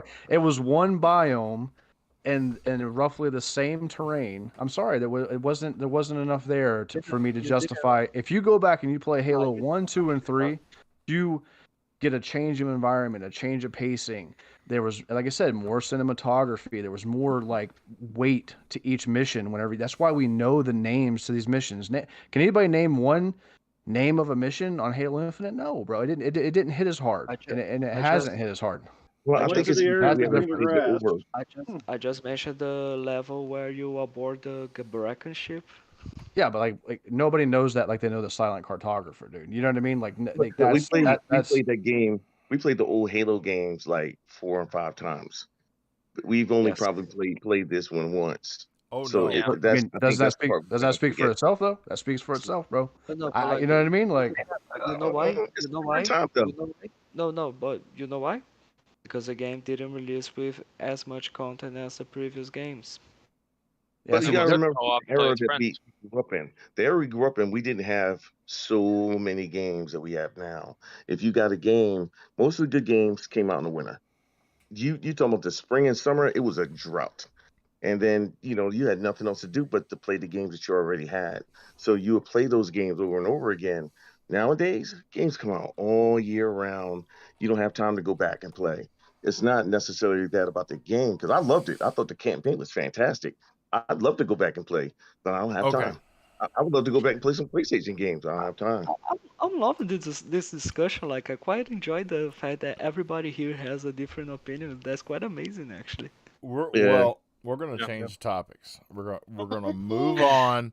We're gonna move on. We've been on Halo for over a half an hour. I'm just Yeah, I like noticed it too. I'm Halo. Like Okay. you can be Okay. sure that we could talk 2 hours straight of Halo yeah, I here. thought it was Yeah. gonna be I thought it was gonna be a 10-year drip on this Halo topic. You know, I mean, I might as well rename it to Game Set Halo.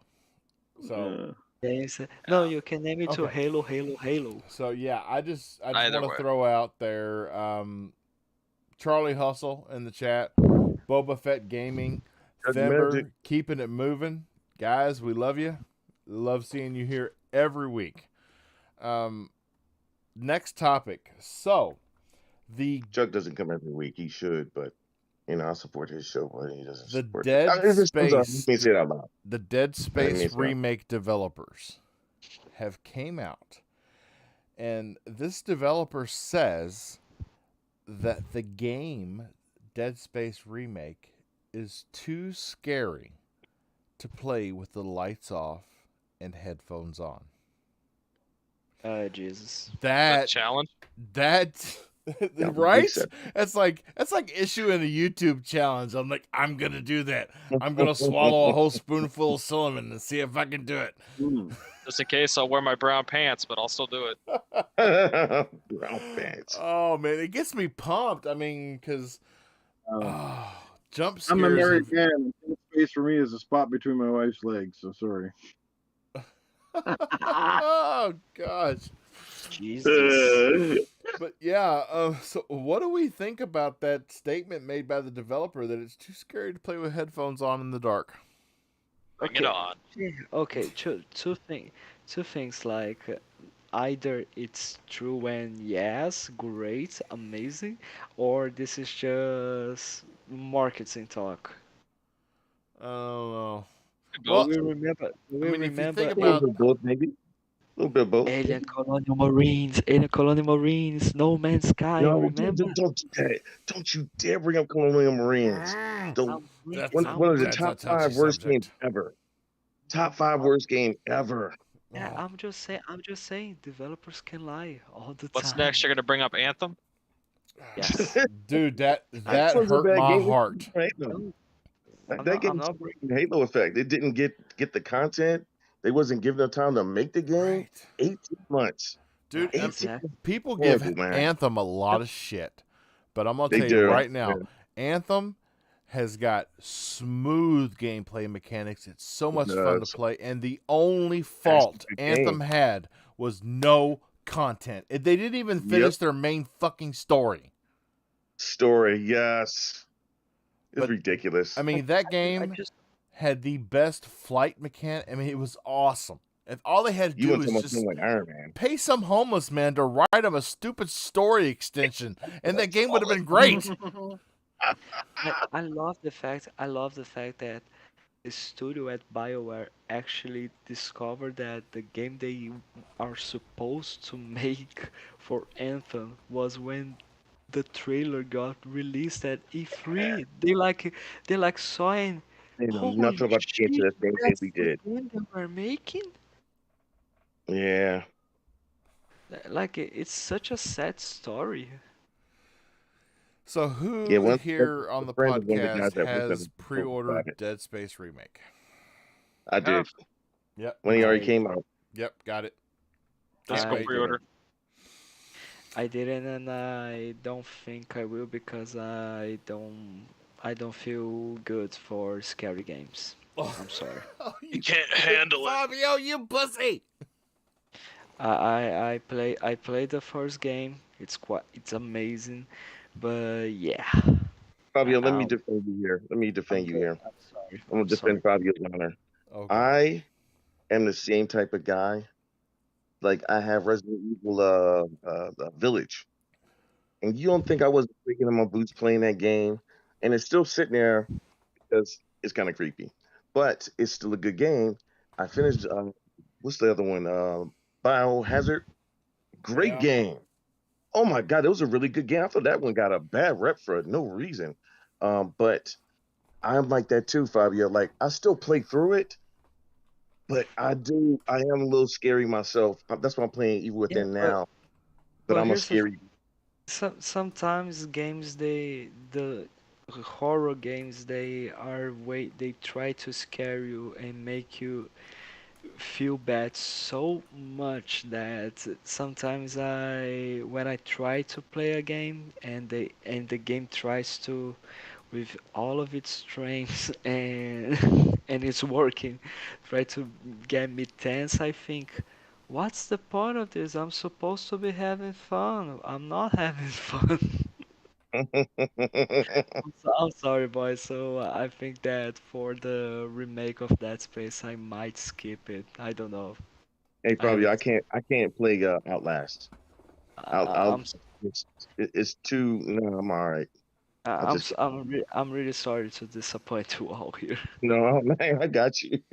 There's certain ones I Thanks. can force myself because it's sci-fi, and I don't refuse Thanks. to think it's sci-fi. But there's some scary ones. I'm like, nah, I don't think I want. I don't think I want There to. we I don't go. think I There want to you do that to myself. Bushido and I are going to make a new podcast called Scared Pussies Podcast. So yeah. That was great. where we only play SpongeBob games. SpongeBob games. Hey, don't you disrespect SpongeBob games. Shout out to Fun Speculation in the I love chat. SpongeBob Dude, games.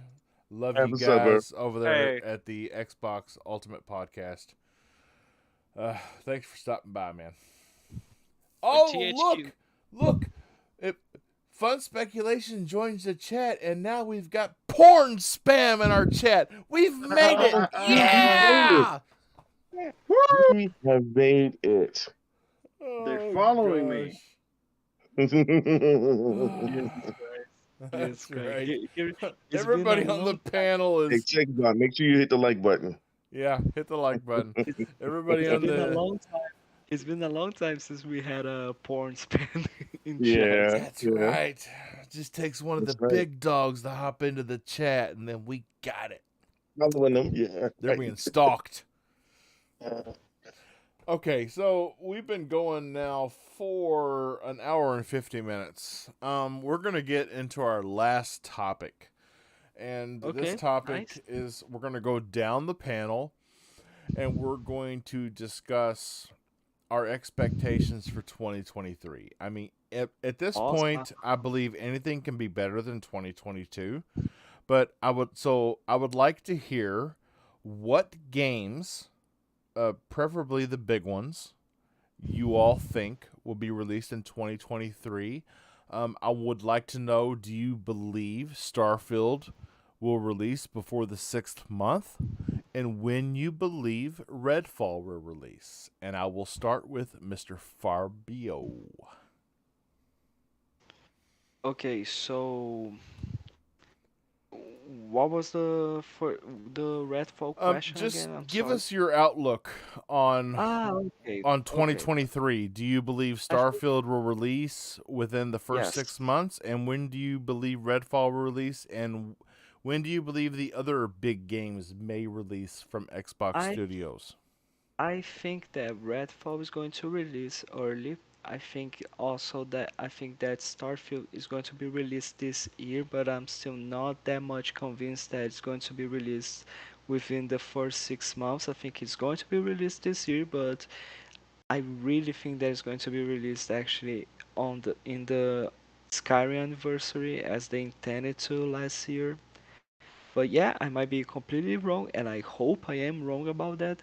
And when it comes to other games, I really hope that we get Forza Motorsports because like they've showed that trailer and it said that it was on in engine and like I just wanna see that. It looks so great. It looks quite amazing for what we saw until now. From other games, I don't necessarily expect for them to be actually released, but I really would love to know any to get a new trailer or a new teaser, just something new that shows me how the development is going. Like maybe a Hellblade gameplay trailer, something more of Everwild, maybe Avowed as well. Like I or any show up anything that In Exile is working on, Compulsion Games. Like I think that this year is going to be amazing for Xbox, but when it comes to game releases, I think that the main ones are going to be Redfall, Starfield, and Forza Motorsports. The rest of it either is going to be of unannounced games that are coming, or just passion projects as we seen before with Grounded and Pentiment, and game updates of the games that were already announced but we got no news since then. That is, that's a pretty good outlook and explanation, Fabio. Thanks so much. Mr. Bushido, what's your 2023 outlook? Big releases? Do you think they'll hit the first 6 months? And when is Redfall coming out, sir? all right. Redfall, the way I look at it, it will go Redfall in March, or April, given the Right. gap with May, and then June being Starfield. Mm-hmm. And I was thinking the fall for Forza Motorsport. Morse. Somewhere in September or October for How Motorsport. do you spell that again? For Morza? For Morza, Morza. Morza is a From Morza. Yes, Mozart. Yeah, it's Mo- French. For Mozart. Morza. Yeah, yeah. Mozart. You play piano all the entire game. Mozart. Morza Motorsport. And so that one, those three, I think it's gonna go like that. It's funny. Starfield's not my most anticipated game. Most anticipated. This is my top Shut your three. mouth. I'm so serious. This is my top three, though. Is that all right? Is that all right? Sitting in the top Yeah, three? it's good. It's good. It's good. Okay. I think because the games are coming out, because of the order I know the games are coming out, maybe that's why. Dead Space Remake was my most anticipated. I loved Dead Space. I played the game about 5 or 6 times. All three. Well, no, the third game I think I might have played twice. I didn't like it as much, but it was okay. Um, that one. Um, I'm really stoked for Resident Evil Remake 4. I thought that was the best game in the Resident Evil series until the more recent remakes and the first person view games. And I'm looking forward to Atomic Heart. Really, Yes. really looking forward to that game. It looks insane. And yeah, I think that's the reason why. I think it's because I think the way it is going to drop. If it was just like someone asked me which one would you play first, yeah, we start. Yeah. So there are a bunch of games that I'm hoping they'll still drop this year, no delays. Like little what was it, Little Devil Inside and Curious Case of Benedict Cumberbatch. Uh, what's another one? That's it. Is the name Benedict Replaced. Cumberbatch? Is Yeah, that something? Benedict Cumberbatch, right? You The guy sure his from name wasn't that huge Dick Cumbersnatch? No. I thought it was the guy from the Doctor Like, Strange. yeah, Uh, is the name? Okay, nice, yeah, nice. but that's it though. There are a bunch of smaller games too, but those are the main ones right now that I'm really stoked for. And there's a bunch I've forgotten that I've watched Oh videos yeah. like this week, and Yeah. there's every time I watch a video, there's something I've forgotten. I So I believe there's so much potential in 2023 for games like Vampire Survivors to just hop out there and be yeah, like, "Hey, yo, you remember me you seen for 5 seconds 2 years ago? Well, I'm gonna steal your life now."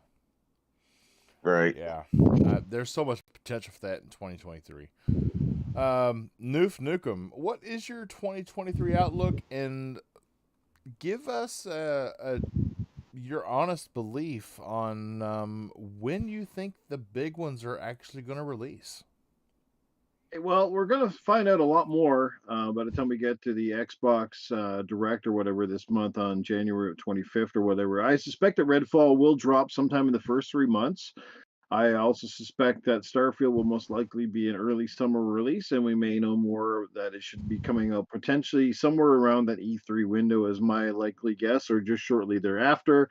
We know from Bethesda to kind of just drop sort of big announcements on us from time to time, and I suspect the game is pretty close to development. This is going to be a great year, though, no matter what. I'm going to tell you that. That's one thing you can pretty much take to the bank. I mean, first of all, I'm already super excited because in just a little over a month's time, I'm going to have my hands and head deep into the PlayStation VR 2. Super excited about that amazing technological gadget. If you're a fan of PSVR, well, I think this one is going to launch it to a next level.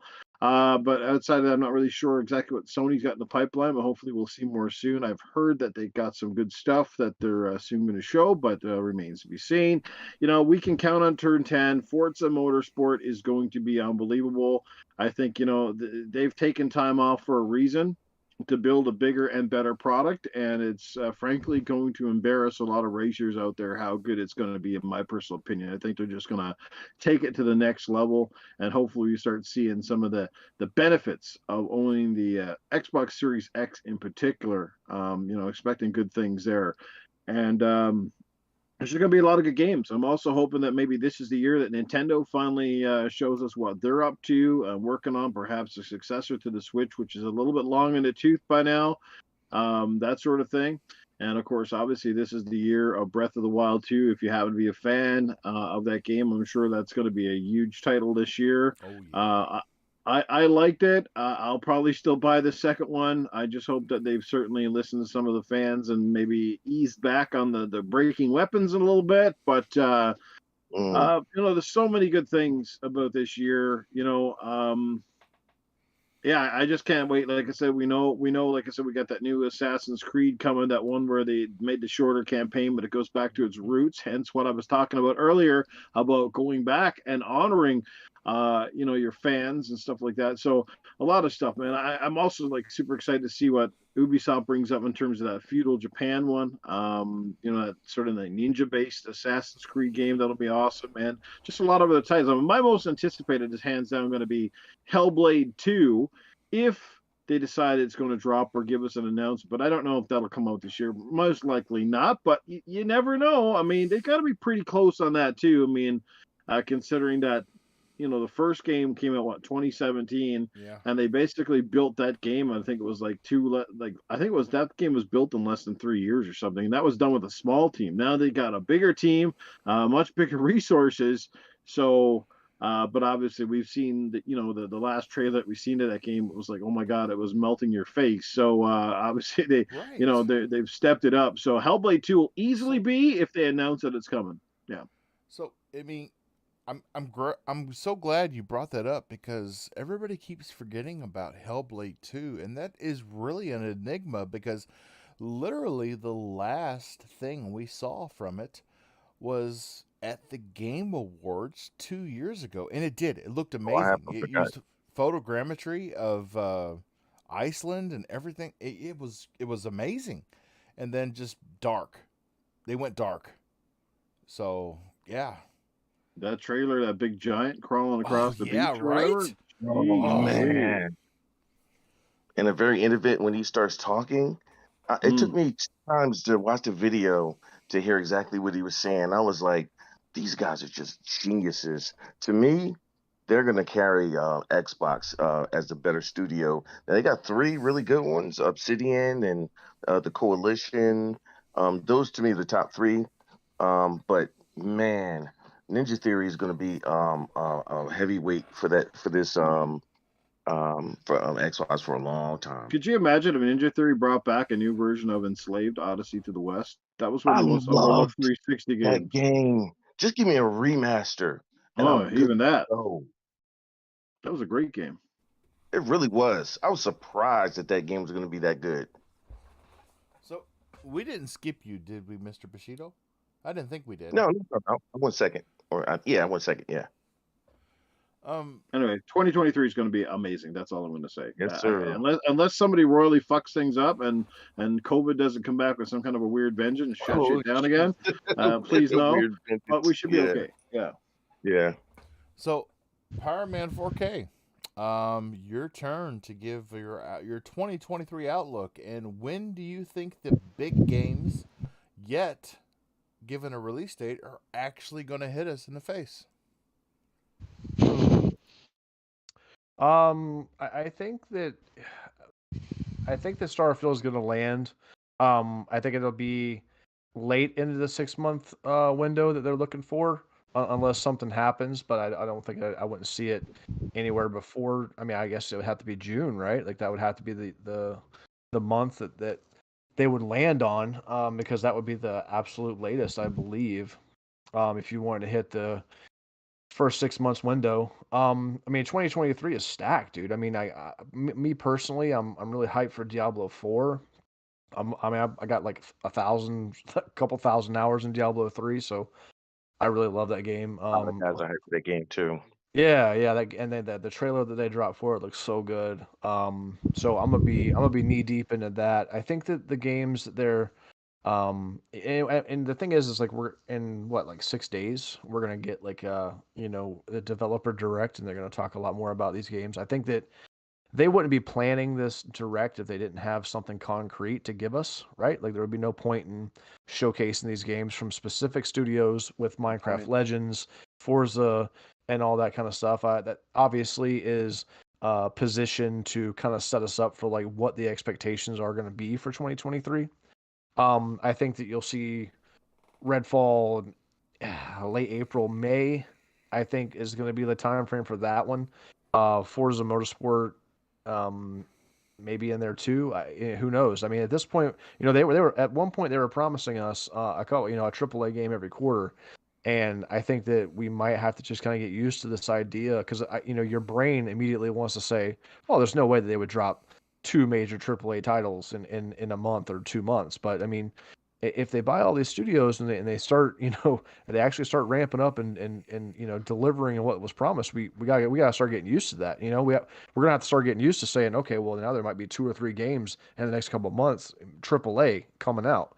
So I think as long as, like Noof said, as long as the wrench isn't put into the operation, I think we are going to see these games. Hopefully, we don't see any more delays because I think that would be.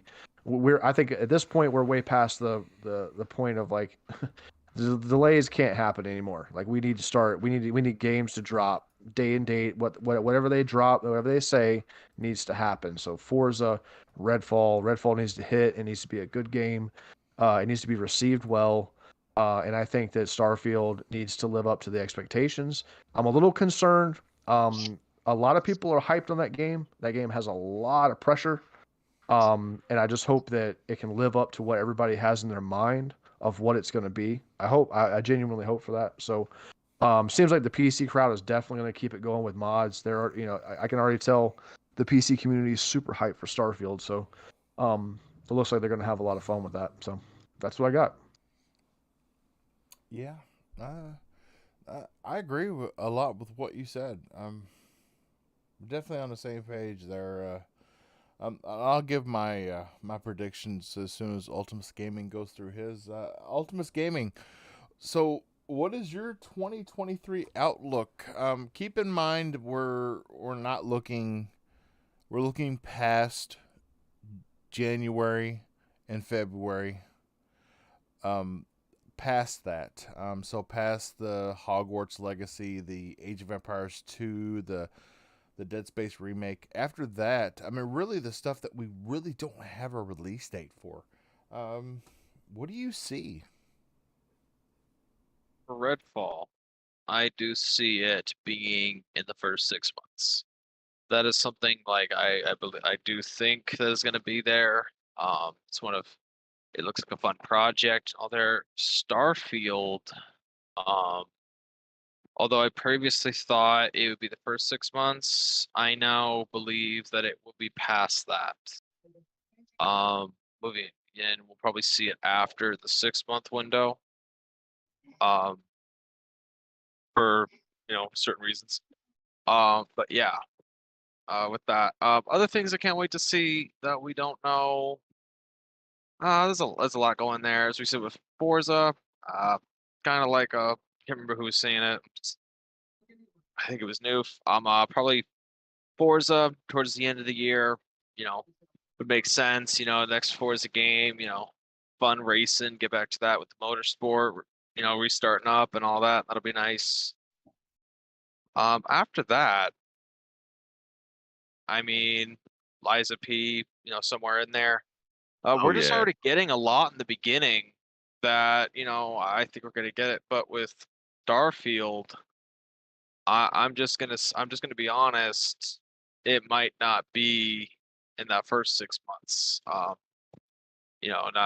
and again, I could be wrong, but that's, moving away from that, yeah, I think it's not gonna be in that first 6 months like we were all hoping.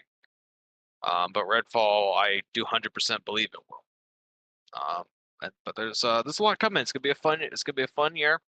Definitely not gonna feel like 2022 or 2017. It's just gonna be very eventful. So got a fun year ahead of us. All right. After listening to my co-hosts, all 5 of them, after hearing their predictions, I'm gonna flip the script on every one of y'all. I believe that we are going to see Starfield in April, and Starfield will release for 2 months in game preview, where there will be a final release for it in May, early June, meeting their 6-month window. They're basically going to open what they have their closed testing right now. They're going to open that up to the large picture, and they're going to get advice from everybody for 60 days. And then they're going to release. Could possibly be a shadow drop from E3, which, I mean, we all say this stuff's going to happen and it never happens, but, what have I got to lose? I'm going to go ahead and put my thing in the door and wait for it to get slammed on. I do see Redfall as a July release in the middle of the summer. Okay. And, yeah, I mean, other than Starfield and Redfall, there may be some jewels that are sprinkled here and there, but other than Redfall and Starfield, I don't know of anything else that anybody really wants to talk about or speculate on other than what we already know. I mean, we're going to get a great party game with Age of Empires 2 Definitive Edition at the end of this month, which I believe is going to be on par with Elden Ring, where when you hopped in a party, everybody's playing the game and everybody's talking about their experiences with the game. I believe the Age of Empires 2 Definitive Edition on Xbox is going to fall right into that. You're going to hop in a party and everybody's going to be like, well, I did this, and no, well, I did this, and well, why don't you try doing this, and I'm here, and yeah, that's going to be a big draw. If you can get around the people that are playing Dead Space Remake and talking about that. But other than those two games, I don't really have Stalker 2. I don't know. Things in the Ukraine right now, they did just they lost that developer in the war. Things are, and our hearts go out to Ukraine and their battle right now with Russia, and the problems at the studio and the hardships. So I'm gonna let my heart speak for that one, and I'm not going to give them a date because I don't feel right doing that, because I know I don't mean a whole lot in the scheme of things, but I don't want them to try and meet whatever they're ready to release Stalker 2, then yeah, give it to us. But until then, we'll have plenty to play and many people in the community to play things with. Other than that, we've got Atomic Heart to look forward to in February, I believe. So between that, Age of Empires 2 and Dead Space Remake, Starfield and Redfall are cherries on top of the 2023 gaming landscape. It's Redfield. And we're looking at, I believe, honestly, we're looking at April, May for Starfield, and we're looking at a midsummer release of July for Redfall. Because they're going to put the attention where it's being garnered right now in the community, and that is on Redfall. That is on Starfield and not Redfall. So Starfield's going to get that attention. Starfield's going to get that release first, and then Redfall will follow it. And if you look at things on the larger scheme of things, in April and May, Starfield's not going to have a lot of high caliber competition like it would have with Hogwarts Legacy and games like that starting in February. So I guess Forspoken. Yeah, you know, so Goaty. I got into a conversation on Twitter about this, and so when you start talking about games that are platform specific, you're like, well, you know, gamers of that platform are going to gravitate fans of that platform are going to gravitate towards that banger of a title, whether or not it's a game that only comes out on PlayStation or whether or not it's a game that only comes out on Switch. You're going to have players that gravitate towards that.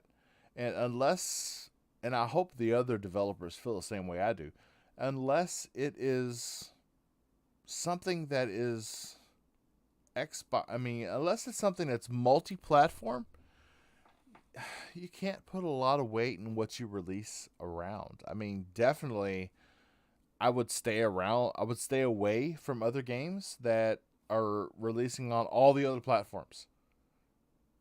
But if it's I would stay away from June if it was me. I would stay away from June. Diablo is going to be huge. Yes, Diablo is going to be huge, especially. So that is another thing that I have to say about 2023. I'm gonna say it right now. The ABK deal will be done no later than August. No later than August. We hope so. Microsoft will Yay. have Activision and Are you Blizzard. Freaking tired of this crap. Are you calling yay or nay? Are you calling I yay or know. nay? Does it go through or does it not? I'm saying I hope you're right. In August, the deal will be through. We're looking at between May and June concessions being made to the European and the FTC, and we're going to look at that the arbitration. 2 months, August, deal's done. They're drying the ink. I'm telling you right now. August, no later. ABK deal done. Oh my goodness, and we got Ham in the chat. Ham, Charlie, Ham, Hustle. Ham Fun and speculation still in there. Yeah. I'm gonna just say this for everybody. Okay. If you don't stay up on your log, man, I ain't talking about the old stuff. I'm talking about the stuff coming up now. You're gonna have a real hard time keeping up. Are you talking about I'm the gonna try my Yuletide best. log and like Christmas stuff? Or are you talking about game? No, Oh, I'm talking game about the log. stuff that's coming up just this year. Dude, I got a game Big log brown that's so log. big right now. I got an 8 terabyte hard drive that's full. Sheesh. Yeah, There's a good podcast name for you, the Game Log Podcast. that's what you have. I mean, when you've got a Game log. family and responsibilities and you're still looking forward to the new games coming out, that's just what happens, dude. And, it's not like they're going anywhere. It's not like you're going to be discredited if you don't beat it before everybody else. As long as you experience it and you play it and you can give your honest opinion about it, that's all that matters. So my game log can get as big as it wants to be, and I will get to it when I'm damn well ready to get to it. Hell yeah. Stand up for a working man. I'm trying, man. I'm trying. But look, it's a podcast going for 2 hours and 18 minutes right now. And we've ran through everything we wanted to bring to the community. We've given the community every one of our opinions on many different topics, including the Halo war between Ultimus Gaming and Fabio, which I wouldn't trade for anything, by the way. I mean, it was epic. I wish I had started that when I handed it over to Ultimus. I wish I had started that with finish him, because that would have been epic. It would have been great. God, I'm tired. So as we end the, I guess since Discord wants to put our names on the side over here in alphabetical order, I guess I'm going to do outros in alphabetical order. And if you did like or were amused by anything you heard, please share us out, tell a buddy or two. Give us a like. It helps out more than you know, especially with a smaller channel. And subscribe. It costs you nothing, and it helps the channel get to the point where they can do things, they can give back to the community. And that's really what we're here for in the end. Fabio, brother, please tell everybody where they Yes. can find you. Well, you can find me on Twitter as FBOAmorin97. You can find me on Xbox as BuffOnLizard8. You can find me as well here on the Game Set Live podcast, talking shit over and over and over and non-stop. But yeah, it's been quite fun. Always glad to be here. Over and over and over. That's nonstop. That's only when we bring up criticism of Halo. Exactly. Be honest. That's the moment I prefer just to leave and I have only regrets. No, just kidding. Yeah, but can't help it. It's an icon of the gaming community, so things get Exactly. heated. Everybody's got a little piece of love in that sucker. Mr. Bushido. Exactly. Mr. Bushido, sir, where can people find you at? Yes. You could find me on Wednesday night. I know Charlie's waiting to see if I say it right, and I'm going to say it right, Chuck. You could catch me on the Spooky Sprocket Show, which is also called The Backlog Bastards at 8 p.m. Eastern Standard Time. And you can catch me on Thursday nights here on the KY Bobby Show at 9 o'clock on Thursday nights, Eastern Standard Time. And on the Xboxes and PlayStations and Twitters, the same thing, Mr. Bushido and 7. And that's it. You know, every time you say the KY Bobby Show, you make me think of There's a ring Bobby's to it. World. You make me think of Bobby's World, and I just want to say, Thanks. I like the way it I just want to sounds. say, Mr. Bushido, we're so happy to have you in Bobby's World. We really are. Yeah, I like the way it sounds. You and Bob. Mr. Not even on the little Nukem, kid boom, stuff. I boom, just like the way it kaboom, sounds. sir. Where can people find you at? First of all, let me just say I hope that everybody goes out and buys an extra copy of Hogwarts Legacy just because. Slap us back at the reasonable logic here, people. Please, I might buy an extra one just to give it away, just because I was told not to buy it, but whatever. You know where to find me, guys. Sunday mornings on Good Morning Xbox when I'm not hanging out here with you bunch of fidget spinners. But it was a good time. This was a great show tonight. Lots of topics and definitely a little intensity. I like it. But anyway, that's about it for me. You can find me Noof Nukem pretty much everywhere. Hit me up, send me an invite. Let's go play some games. That's how we roll. Let's do it. Yes, sir. I love the energy that comes with Noof. Mr. Power Man 4K, sir, where can people find you? I just want to say, great show, man. A lot of good topics, a lot of heated discussion, but that just shows our passion for games as a whole. We love games and play games, and that's why you hear us so passionately discuss them. That being said, I am on Twitter at PowerMan4K and PowerMan4K and all gaming platforms. Just hit me up whenever you get a chance, guys. Good show. Awesome. It's always a pleasure to have you in the panel, sir. Ultimus Gaming, sir, where can people find you at? As always, you can find me at Twitter at my name, Ultimus Gaming. Been tweeting a lot. I keep people informed on everything that's going on. I talk about what I think. And yeah, just doing my thing over there on Twitter. Awesome sauce. And this is KY Bob. I try and wrangle in this band of misfits every Thursday night here on Game Set Live on the KY, as Bushido would put it, the KY Bobby channel. But if you're looking it up, please don't put Bobby. You won't find me. It'll be KY just Bob. And you can catch me tomorrow night at 6:15 p.m. I will be on Doomsayer's Den. You can catch me Sunday night at 7 p.m. I will be on Gaming Beyond the Box with Wilmy Hood and his Hood. You can catch me on Xbox and PlayStation, KY Bob. You catch me on Twitter, K_Y_Bob. I would love to hear from anybody. My DMs are open. I'm always down for some provocative conversations about gaming and tech, and possibly about whether or not you should lay down your PlayStation because standing it up will cause it to blow up. Yeah. Not really, but you know, had to say that.